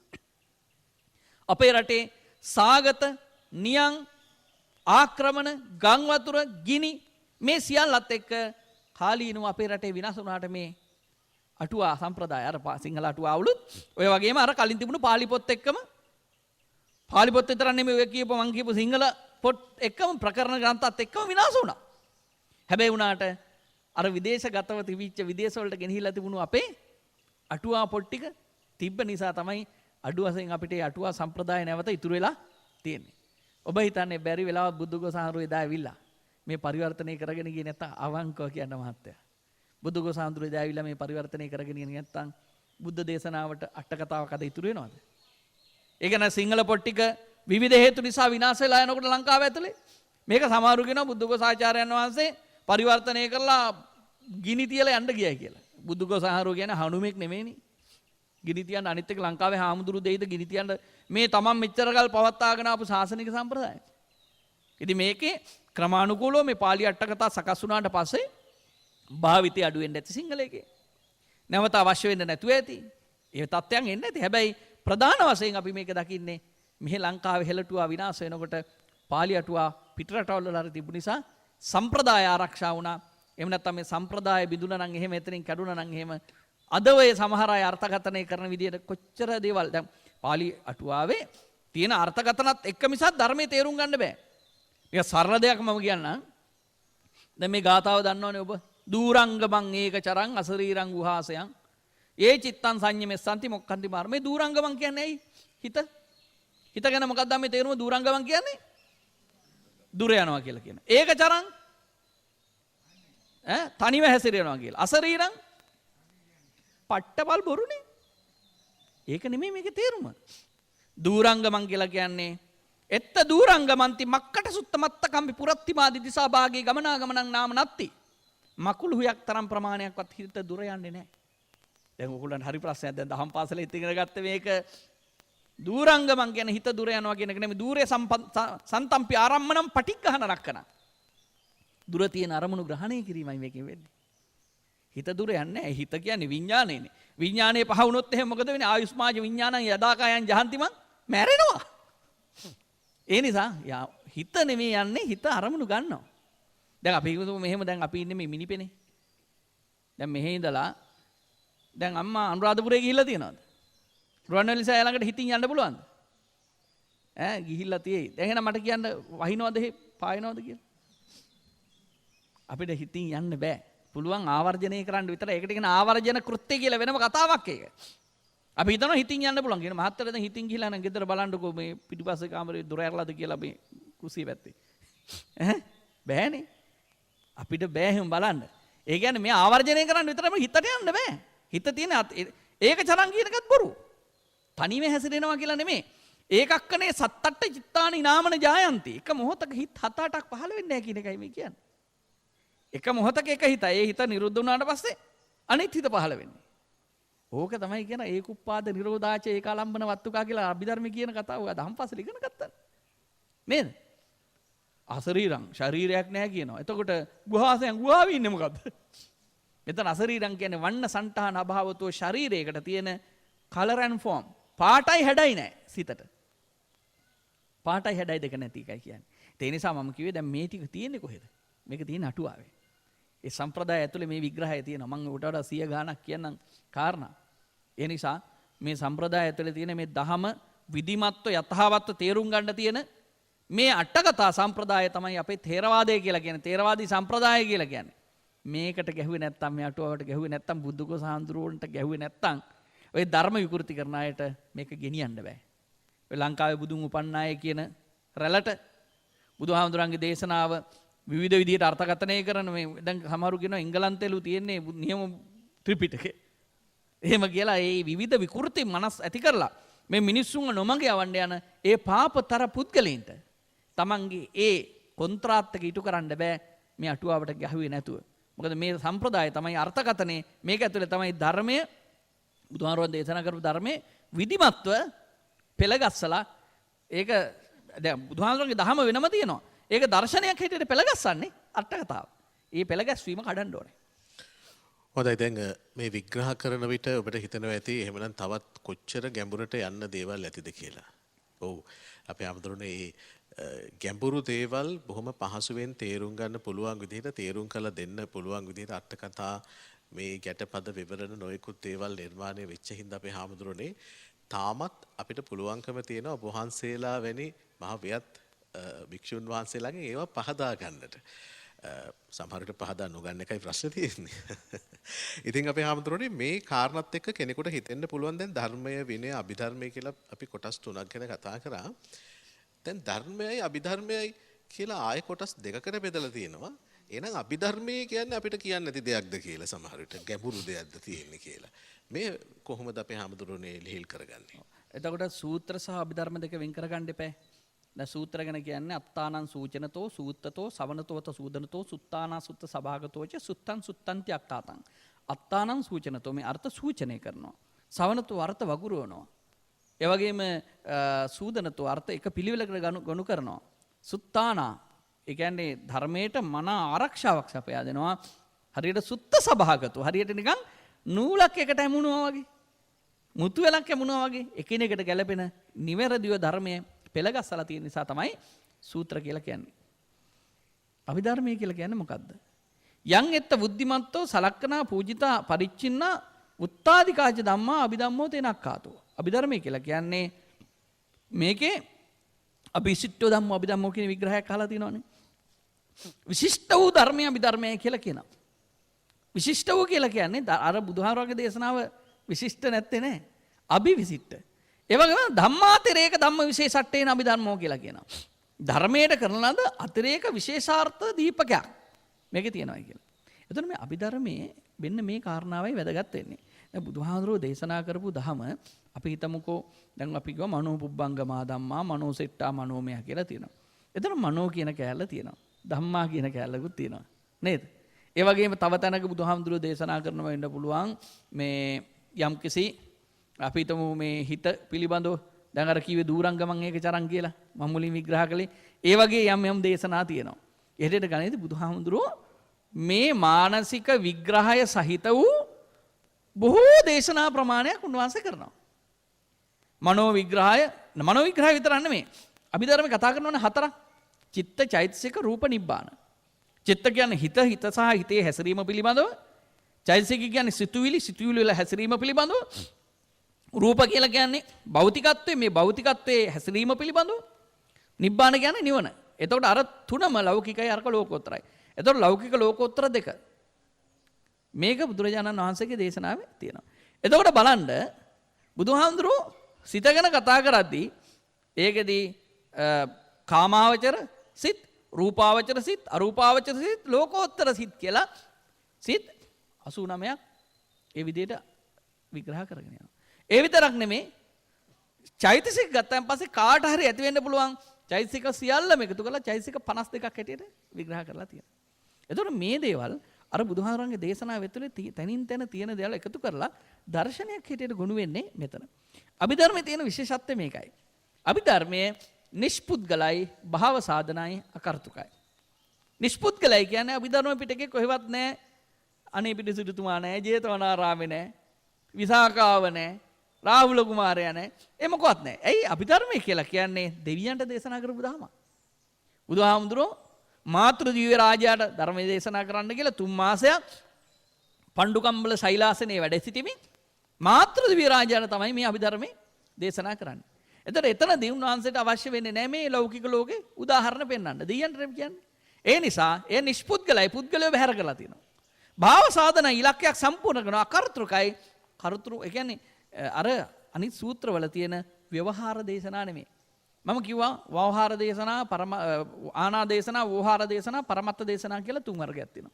ආනා දේශනා කියන්නේ මොනවද? විනයනේ. අයි අනනේ. වෝහාර දේශනා කියන්නේ ව්‍යවහාරයේ පදනම් කරගෙන දේශනා කරපු. ඒකේ සූත්‍රය. පරමත්ත දේශනා කියන්නේ පරමාර්ථ. පරමත්ත කුසලේන භගවතා පරමත්ත බාහුල්ලේන දේසිතත්තා. පරමාර්ථ කියලා කියන්නේ මෙතන සූක්ෂම දහම දන්නා බුදුරජාණන් වහන්සේ විසින් පරමාර්ථ බහුල කොට දේශනා කරපු සූත්‍ර තමයි අභිධර්මය කියලා කියන්නේ. එතකොට මේ අභිධර්මයේ ධම්මසංගණී විභංග ධාතු කතා පුද්ගල පඤ්ඤාති යමක ප ဋ ාණ කතාවත්තු කියලා තියෙනවා. මෙයින් පොත් 6ක්ම බුදුරජාණන් වහන්සේගේ දේශනාවන්. හැබැයි එකක් තියෙනවා කතාවත් උපකරණේ කාගේද? කතාවත් උපකරණේ ලියන්නේ මොග්ගලීපුත්ත තිස්ස මහරහතන් වහන්සේ.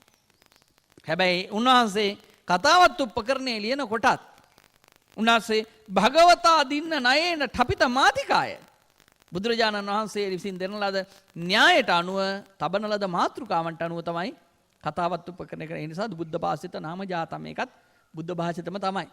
ඒ නිසා යම් අවස්ථාවලදී ශාසනයේ යම් ගැඹුරු තර්ජනාත්මක ගැටලු සහගත තැන් වලට පත් වෙනකොට ඒවට පිළිතුරු දෙන්න ඒකේ තියෙන්නේ සකවාදයේ පංචසුත්ත සහස්සානි පරවාදයේ පංචසුත්ත සහස්සානි. බුදුදහමෙන් වාද 500යි පරවාද කියලා කියන්නේ බාහිර ශාසන වලින් වාදයි අරගෙන මේවා ටික එකතු කරලා තමයි කතාවත් උපකරණේ මොග්ගලීපුත්ත තිස්ස හාමුදුරුවෝ සකස් කරන්නේ. හැබැයි ඒකත් සංගායනා විදි සංගායනාලා භික්ෂුන් වහන්සේලා මේකෙදි වැදගත්ම දේ තමයි ධර්මයේ විනය සමග මේක ගැලපෙනවද කියලා බලනවා. බලලා තමයි පිළිගත්තේ.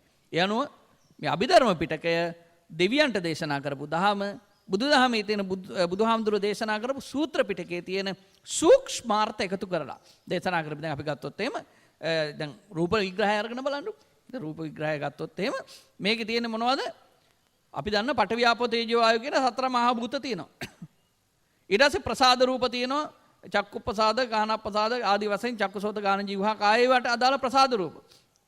විෂය රූප තියෙනවා. ඊට පස්සේ ආහාර, පරිච්ඡේද, විඤ්ඤාති, විකාර, ලක්කන ඒ විදිහට නිෂ්පන්න අනිෂ්පන්න වශයෙන් මේ අටවිසි රූප පිළිබඳව විග්‍රහ කරනවා. ඒ කියන්නේ මේ ලෝකේ තියෙන භෞතික වූත් මානසික වූත් සියල්ල විග්‍රහ කරලා ඊළඟට ලෝකෝත්තර தත්ත්වය නිර්වාණය දක්වා විස්තර කරන ඒ දාර්ශනිකව පෙළගස්සපු ක්‍රමය තමයි අභිධර්මය කියලා කියන්නේ. එහෙමයි අපේ හැමතුරුනේ. දැන් බොහොම පැහැදිලි ඇති අපහැදිලි තැන් ඇතොත් ඒ වෙනුවෙන් සමහර විට Tamanට මේ ගැන කල්පනා කරන්නත් පුළුවන්. හැබැයි යම් යම් ධර්ම කාරණා පිළිබඳව අපේ ස්වාමින් වහන්සේලා එක්ක ධර්මදර විනයදර අපේ ස්වාමින්ද්‍රයන් වහන්සේලාත් එක්ක සාකච්ඡා කරන්නට වෙයි. මේ සාකච්ඡාවේ ක්‍රමවේදයත් අපේ හාමුදුරනේ දහම තුල ගැටලු निराකරණය කරන ක්‍රමවේදයක් නේද? ඔව් බුදුරජාණන් වහන්සේ දේශනා කරනවා සාකච්ඡායකෝ මහරජ පඤ්ඤා වේදිතබ්බෝ. දැන් බුදුරජාණන් වහන්සේ ඔය එක වෙලාවක මේක තියෙන සත්ත ජට්ල සූත්‍රේ. දවසක් මේ කුසල රජුරෝ බුදුරජාණන් වහන්සේ දකින්න යනවා. බුදුරජාණන් වහන්සේ ජේතවනාරාම පොකුණේ පැම් පහසු වෙලා ටිකක් ගත්තානි මේ ශරීරයේ වේලන්න සිවුර පැත්තක දාලා ඒක චීවර වට්ටාසි. ඒක චීවර වට්ටාසි කියන්නේ කොහොමද? අන්දනේ පිටින් හිටියේ. බුදුහාර අන්දනේ පිටින් සිවුර නැතුව ඉන්නවා. ඒ වෙලාවේදී රජුරෝ මෙතෙන්ට ඇවිල්ලා බුදුහාරට වැඳලා ඉන්නකොට රජුරවන්ට පේනවා මේ හොද්දටම රවුල් කොණ්ඩේ වැවිච්ච මේ අඳුන් සිවිසම් ඇඳගත්තු මාලට මාල දාගත්තු තාපසයෝ ටිකක් යනවා. විවිධ අය. රජුරෝ මොකද කරේ? ඒ අයට වැඳා. වැඳලා ඉවරලා බුදුරජාණන් වහන්සේට කිව්වා ස්වාමීනි හරීම සිල්වත් ගුණවත් තාපසයෝ ටිකක් නේද මේ කියලා. ඊට බුදුහාඳුර දේශනා කරනවා සංවාසේනකෝ මහරජ සීලං වේදිතබ්බෝ. කෙනෙක්ගේ සීලය දැනගන්න නම් කාලයක් ආශ්‍රය කරන්න ඕන කිව්වා. ඊට පස්සේ සාකච්ඡායකෝ මහරජ ධම්මෝ පඤ්ඤා වේදිතබ්බෝ. ප්‍රඥාව දැනගන්න නම් සාකච්ඡා කරන්න ඕන. සාකච්ඡාවෙන් තමයි ප්‍රඥාව දැනගන්න පුළුවන්. මුණ බැලුවට පේන්නේ සමහර අය ලස්සනට ඇදලා ඉන්නවා. හැබැයි ප්‍රඥාව නැහැ. ඒ වගේම බුදුහාරෝ තව කාරණා දේශනා කරනවා. ඒ ඔක්කොම දේශනා කරාට පස්සේ මේ කියන්නේ ආපදාසුකෝ මහරජ තහමෝ වේදිතබ්බෝ. ආපදාවක් ආපු වෙලාවට තමයි ආත්ම ශක්තිය බලා ගන්න පුළුවන්. ඒ විදිහට දේශනා කරපුවාට පස්සේ රජුරු කියන ඇත්ත ස්වාමීනි ඔවුන් ඔක්කොම මගේ මේ කවුද අර ඔත්තුකාරයෝ. ඔය මම රටවල් වලට යවපියෝ. ඔය තාපසයෝ වගේ ගිහිල්ලා ඔත්තු හොයාගෙන එනවා. ඉඳලා ඇවිල්ලා තොරතුරු අරගන්නවා.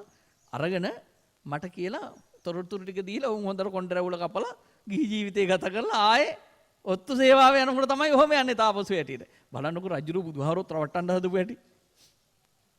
එහෙම ඉන්නව රජවරු. කොහොම හරි මේ වෙලාවේදී බුදුරජාණන් වහන්සේ දේශනා කරන්නේ සාකච්ඡායකෝ මහරජ පඤ්ඤා වේදිතබ්බෝ. ප්‍රඥාව දැනගන්න ප්‍රඥාව මතු කරගන්න නම් ගත තියෙන්න ඕනේ සාකච්ඡාව තියෙන්න ඕනේ. ඒ වගේම තමයි මංගල සූත්‍රය අරගෙන බලන්න. කාලේන ධම්ම සාකච්ඡානේ. සුදුසු කල්ලි ධර්ම සාකච්ඡා කරන්න කියලායි බුදුහාඳුරු දේශනා කරන්නේ. ඒ නිසා සංවාදයේ සාකච්ඡාව ඉතා වැදගත්. විශේෂයෙන්ම ධර්ම පිළිබඳව කතා කරනකොට මේ ධර්මයේ බොහෝ දේවල් තියෙන්නේ සාකච්ඡාව මත ගොඩනගිච්චේවා. බුදුරජාණන් වහන්සේ ප්‍රශ්නෝත්තර ක්‍රමයට ධර්ම දේශනා කරනවා. දැන් බුදුහාරන්ගේ දේශනා ක්‍රම තියෙනවානේ සමහර ඒකං සබ්භ්‍යාකරණීය, පටිපුච්ඡාභ්‍යාකරණීය, විභජ්‍යභ්‍යාකරණීය, තපනීය කියලා. ඒකං සබ්භ්‍යාකරණීය කියලා කියන්නේ ප්‍රශ්නයක් ඇහුවම කෙලින් උත්තර දෙලා නිකන් ඉන්නවා. සත්තු මරණ එක හොඳද නරකද කියලා ඇහුවෙන් පස්සේ හොඳයි කියන්න බෑ නරකමයි කියන්නේ වෙන්නේ. එතකොට ඒකං සබ්භ්‍යාකරණීය. විභජ්‍යභ්‍යාකරණීය කියලා කියන්නේ සමහර ඒවා තියෙනවා බෙදලා දක්වන්න ඕන. බෙදලා දක්වන්න ඕන කියලා කියන්නේ අපි හිතමු මෙහෙම. දැන් වාගෙන් අහනවා ඔයා මිනිසුන්ගේ හිත රිදෙන වචන කියනවාද? මගෙන් අහන්නකො. දැන් මම එහෙම ඇහුවොත් කියනවා නෑ මට මේක විස්තර කරන්න දෙන්න. මම හිත රිදෙන වචන කියනවා. කියන්නේ හොඳ අරමුණක් වෙනුවෙන්. බුදුහාරෝ එහෙම කියලා තියෙනවනේ. දැන් ඔයාලට මතක ඇති එක වෙලාවක බුදුහාමුදුරුවෝ ළඟට එවනවා උපාලි ගෘහපතිය මේක තියෙන්නේ මේ නේවසක්්‍ය උග්ගිලිතුම් නේවසක්්‍ය ඕගිලිතුම්. බුදුහාමුදුරන්ට ගිලින්ඩත් බැරි වමාරින්ඩත් බැරි ප්‍රශ්නයක් හදලා. ඒ කියන්නේ ගිලින්ඩත් බැහැ වමාරින්ඩත් බැහැ හිර වෙන ප්‍රශ්නයක්. ප්‍රශ්නේ මොකද්ද? ස්වාමීනි ඔබ වහන්සේ මිනිසුන්ගේ හිත රිදෙන වචන කියනවාද? බුදුහාමුදුරුවෝ ඔව් කිව්වොත් දේව වහන්සේගේ මහා කරුණාව බල්ලට ගියානේ. මහා කරුණාවෙන් ඇති වැඩක් තියෙනවා හිත රිදෙන වචන කියනවනම්. අන්න මහා කරුණාවට පහර දෙන්න පුළුවන්. නෑ කිව්වොත් කියන අනේ ස්වාමීනි ඔබ වහන්සේ බොරු කියනවා. ඇයි දේවදත්ත අපාය යනවා කියලා කියවනේ දේවදත්තෝ නේරයිකෝ කියලා. ඉතින් දේවදත්ත අපාය යනවා කිව්වෙන් පස්සේ දේවදත්තගේ හිත රිදුණානේ. දැන් බුදුහාමුදුරුවෝ ඔව් කිව්වත් වැරදි නෑ කිව්වත් වැරදි. ඒකද බුදුහාමුදුරුවෝ බෙදලා දක්වනවා. මේකයි මම එහෙම කියන්නේ. විභජ්‍ය ව්‍යාකරණය. ඊට පස්සේ පටිපුච්ච ව්‍යාකරණ සමහර දේවල් තියෙනවා ප්‍රතිප්‍රශ්නයකින්ම උත්තරේ එනවා. ප්‍රතිප්‍රශ්නයකින්ම. කෙනෙක්ගෙන් ප්‍රශ්නයක් අහුවට පස්සේ සමහර දේවල් වලට ඒ උත්තරේ දෙන්න ගියොත් එහෙම වරදිනවා. දැන් අපි අහමුකෝ. ඔයාගෙන් කවුරු හරි ඒවිලා අහනවා ඔයා දැන් සිගරට් බොන එක නතර කරලා තියෙන්නේ කියලා. ඔව් කිව්වොත් මොකද වෙන්නේ? ඔව් කිව්වොත් ඒ කලින් බීලා තියෙනවා. නෑ කිව්වොත් තාමත් බොනවා. බලන්න යනකොට කොහොමත් ඔය වැරදි වෙනවනේ. එතකොට ඔයා අහන්න ඕනේ එයාගෙන් ප්‍රශ්නයක් නේ. ඈ? එතකොට ප්‍රතිප්‍රශ්නයකින් නේද මේ උත්තර දෙන්න වෙන්නේ. ඒ නිසා සමහර දේවල් තියෙනවා ප්‍රශ්න කරලාද සමහරව ටපණිය කියලා කියන්නේ සාකච්ඡාවට නොගත යුතු දේවල්. සමහර දේවල් සාකච්ඡාවට ගත්තට වැඩක් නැහැ. ප්‍රයෝජනවත් නැහැ. ඒ බඳු දේවල් අපි උනත් පැත්තක දානවා කතා කරන්නේ නැතුව අවශ්‍ය නැති. ඒ නිසා බුදුදහමේ කතා කරන ප්‍රශ්න වලට උත්තර දෙන්න ක්‍රම තියෙනවා. ඒ නිසා මේ සාකච්ඡාව කියලා ගත්තන් පස්සේ සාකච්ඡාව කියලා කියන්නේ කටට එන දේවල් ඔක්කොම කියන කෙන භස්සාරාමතාව කියලා වචනයක් තියෙනවා මහත්තයා. භස්සාරාමතාව කියලා කියන්නේ කොච්චරවත් කතා කරම ඉන්න එක. භස්සාරාමතා. බුදුරජාණන් වහන්සේ දේශනා කරන්නේ මේ භික්ෂුත්වයට තියෙන ආර්ය මාර්ගයට තියෙන ලොකුම බාධාවක්.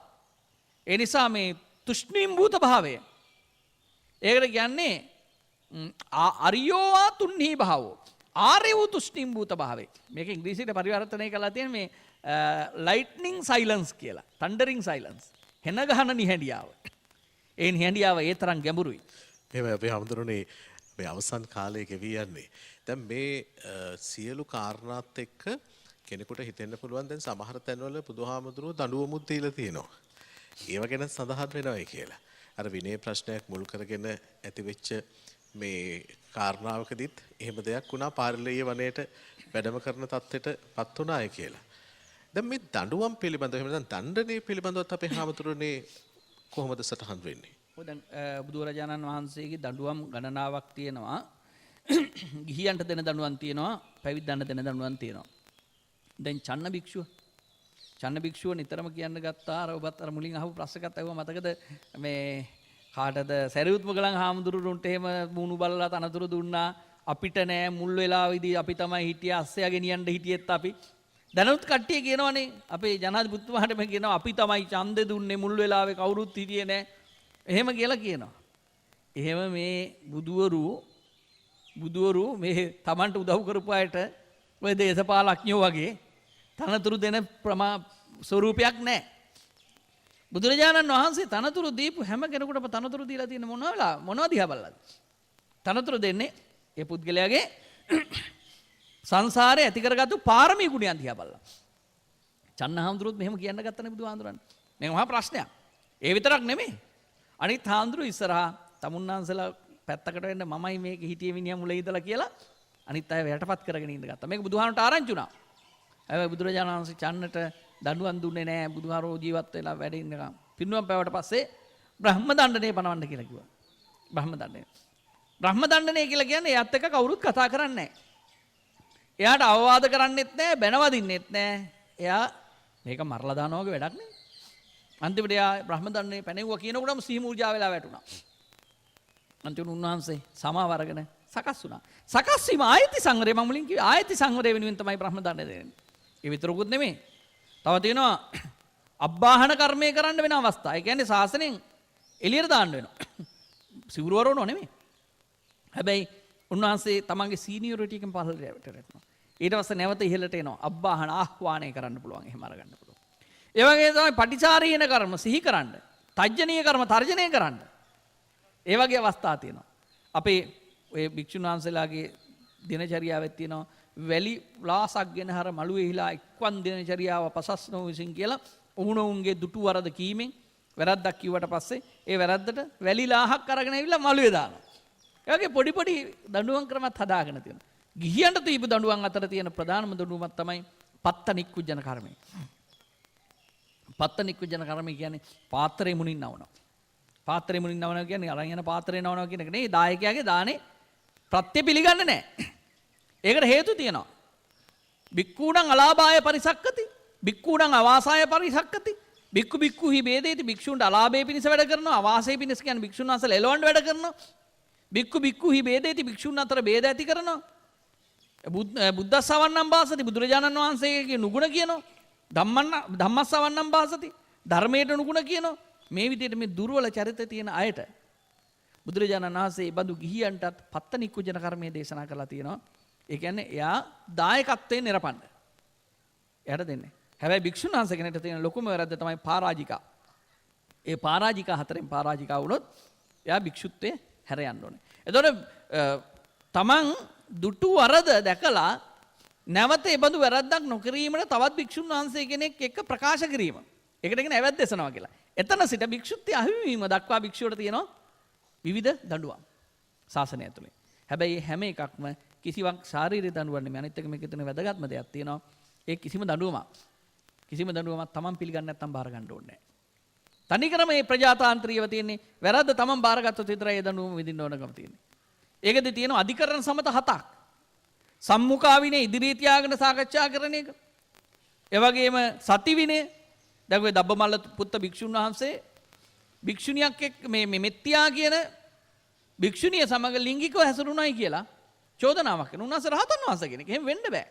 ඒතර මේ වගේ අවස්ථාවල ඊට අදාළ වෙන විනය ක්‍රමයක් තියෙනවා. අධිකරණ ක්‍රමයක්. ඒ වගේම තමයි සමහර තැන්වලදී විවාදාධිකරණ විවාදයට ගන්නෙම. සමහර තැන්වලදී තියෙනවා ඒ කණ්ඩායම හොඳ නැත්තම් දූෂිත නම් ඒ කණ්ඩායම දූෂිත අවස්ථාවලදී ඒක බැහැර කරනවා. ඒ විතරකුත් නෙමේ ඡන්දය ගැන සලකන්නේ නැහැ සමහර තැනකදී. මොකද ඡන්දෙ දෙන්න පිරිස දූෂිතයි. අවසාන වශයෙන් තියෙනවා තිනවත්තර කර්මය කියලා එකක් මහත්තයා.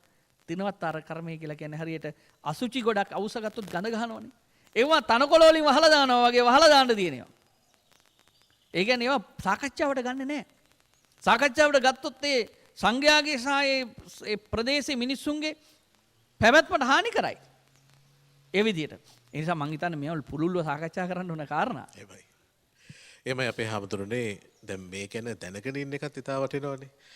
අපි බෞද්ධයයි කියලා හිතාගෙන ඉන්නවා ගොඩාක් දේවල් ගැන කතා කරන්න උත්සාහ කරනවා. හැබැයි යම් ප්‍රමාණයකට හෝ දැනගෙන ඒ ගැන කතා කිරීම ඉතා වැදගත් වෙනවා. ඒ නිසායි අද දවසේදී මේ පාලි ත්‍රිපිටක සාහිත්‍ය කියන මාතෘකාව යටතේ පැය එකමාරක් විතර අපේ හාමුදුරනේ අපි කතා බහ කළේ.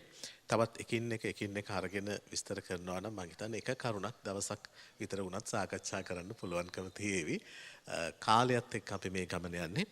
අද දවසේ මේ හසලක කොළොංගොඩ ශ්‍රී ගංගාරාම විහාරස්ථානයේ ඉඳලා අපි සිද්ධ කරන්නට යෙදුනේ ඔබේ මනස අවදි කිරීම යම් විදියකින් කියනවා නම් මේ අවදි වීමත් එක්ක ඔබට පුළුවන් ගවේෂණය කරන්න.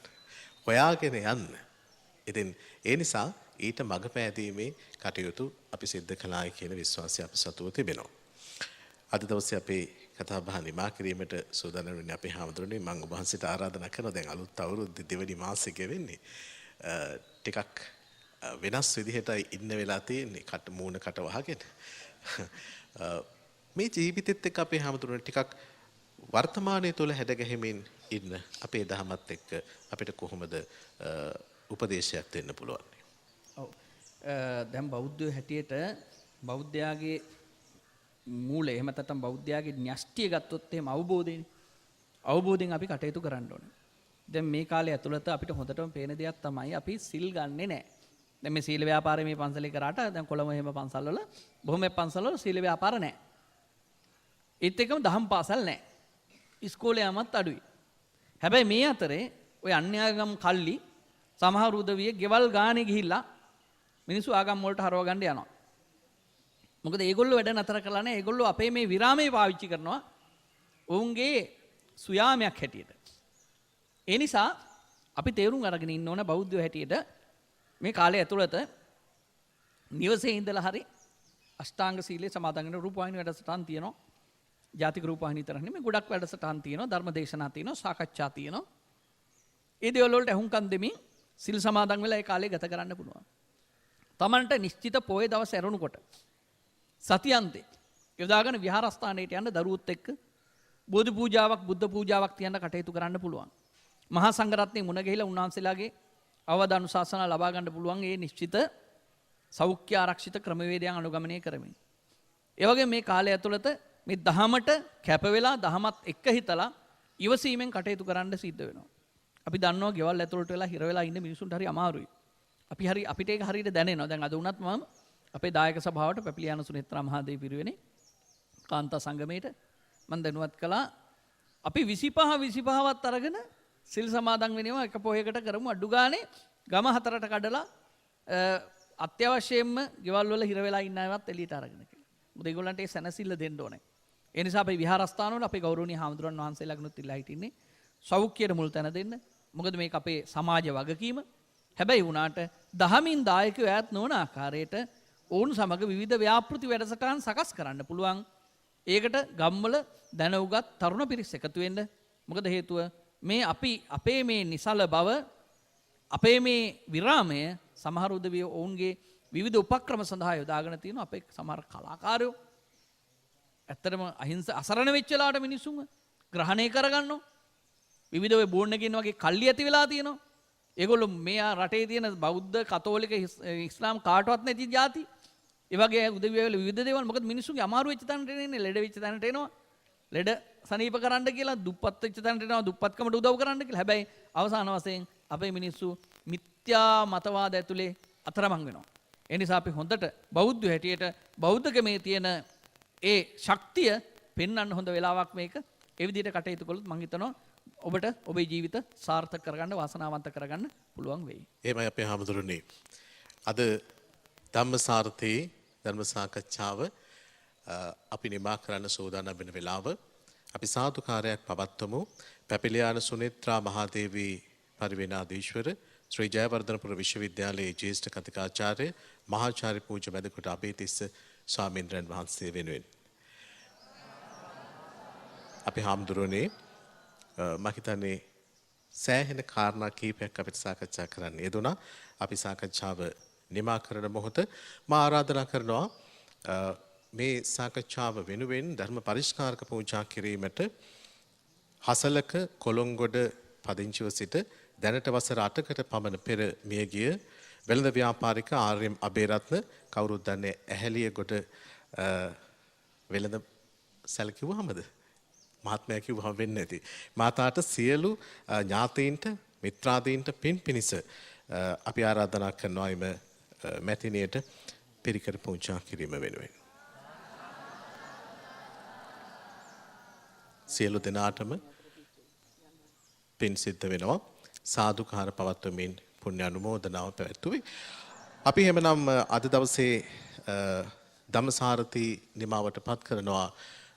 සිල්වතුන් සියලු දෙනාගෙනුත් ඒ වගේම නිවසේ සිට අපි වන අරමුණ සියලු දෙනාගෙනුත් අපි අවසර ප්‍රාර්ථනා කරනවා. යලිත් මේ වගේම පුන් පොහෝ දිනයක අපිට පුළුවන් ජාතික රූපවාහිනිය ඔස්සේ ධම්මසාරති සාකච්ඡාවෙන් මුණ ගැහෙන්න. নমස්කාර පූර්වක ස්තුතිය පැපිලියාන සුනේත්‍රා දේවී මහා පිරිවෙනෙහි පිරිවෙනාධිපති ශ්‍රී ජයවර්ධනපුර විශ්වවිද්‍යාලයේ ජ්‍යෙෂ්ඨ කතිකාචාර්ය මහාචාර්ය පූජ්‍ය මැදකොට අබේතිස්ස අපේ ස්වාමීන්ද්‍රයන් වහන්සේට